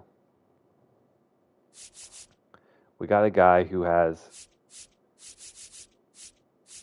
the second highest contact versus righties on the team. So we're going to start him at 18. How bad is his defense compared to Jock's? It's actually better than Jock Peterson's. He has better speed, better reaction, better fielding. So we cannot put Jock out there. Julks is actually hitting well versus righties, and he's good defensively. And Stone Garrett can play first, left, center.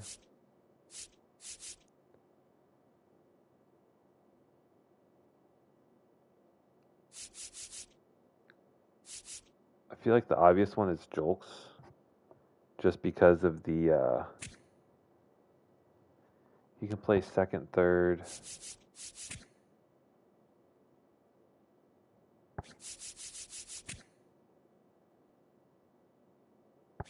All right, so I think we'll just... Maybe Colson Montgomery needs to have a little bit of a break. He just does not hit very well. So we'll do...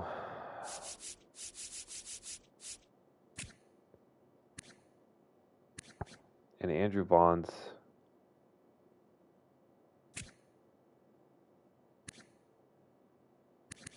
Okay. What was I thinking?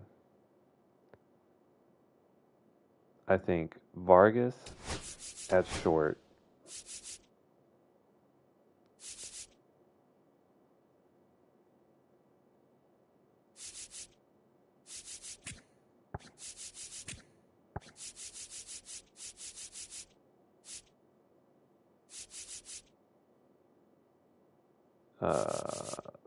Stone at first.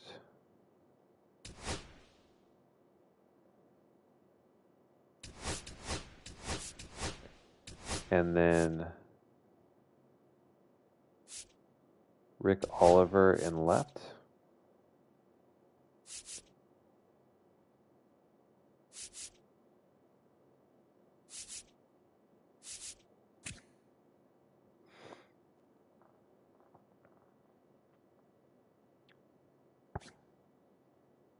And, oh, he has 70 clutch too? I didn't even notice that.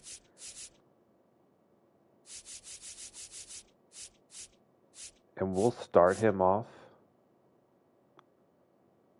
at the bottom of the lineup. Oh, wait, and then I wanted to move Colson out for someone.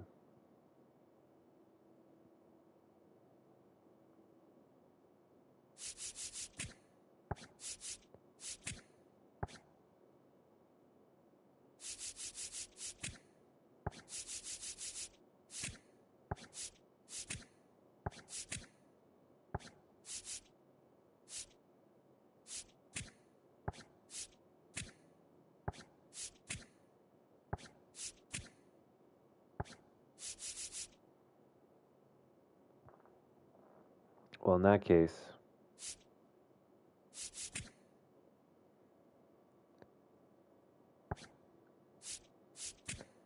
guess Lennon Sosa maybe I could bring in. He's hitting a lot better. So we might do that.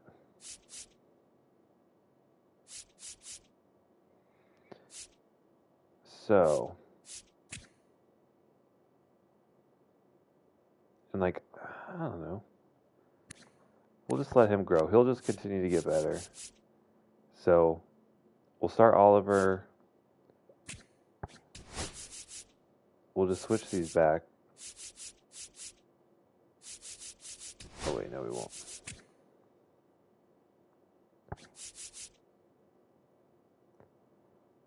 Okay. I'm okay with that. So, just left field's a little weak, but we finally get a guy that maybe can just hit and hit consistently. And he's not going to have, the upper echelon potential, but we're going to give him a shot. So Ruiz will sit to cool off. And just try to get better. Same with Colson Montgomery. The rookie isn't hitting righties, so there's that. And then versus lefties, Jolks and Sosa, Stone.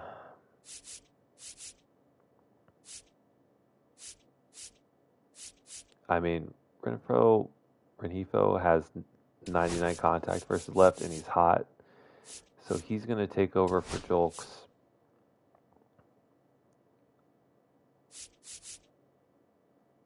Stone Garrett, I think, is still fine at 3.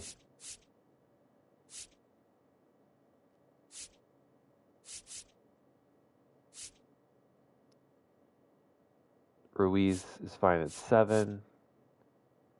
Villar is fine at 8.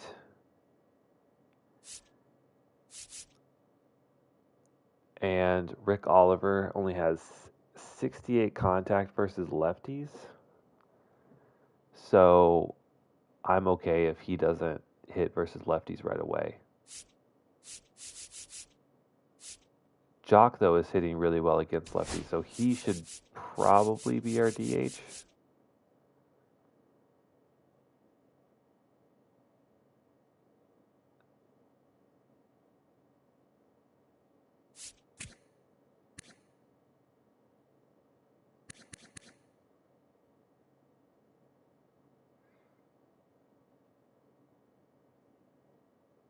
But he also excels at pitch hitting. So maybe we'll leave him on the bench. That way he can be pitch hit if need be.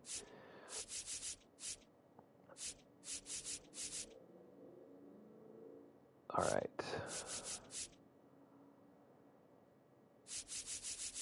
So we got 99 contact, 81.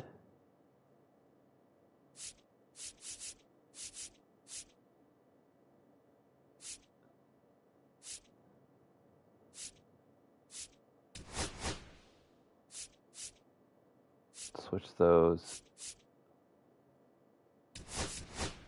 Switch those.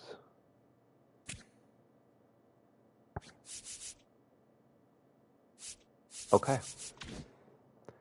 All right, so we made a trade. Maybe not a huge trade, but it could go under the radar. This guy has our second highest contact versus righties. So if he comes in and, starts hitting like 280 on base over 300, like that could be a huge win for us. That could be a huge, huge win. All right. It is, oh my God, it's almost 1 o'clock. All right, that's going to be it for the stream tonight. And I don't know. Obviously we're doing better than last year. Let's see, we're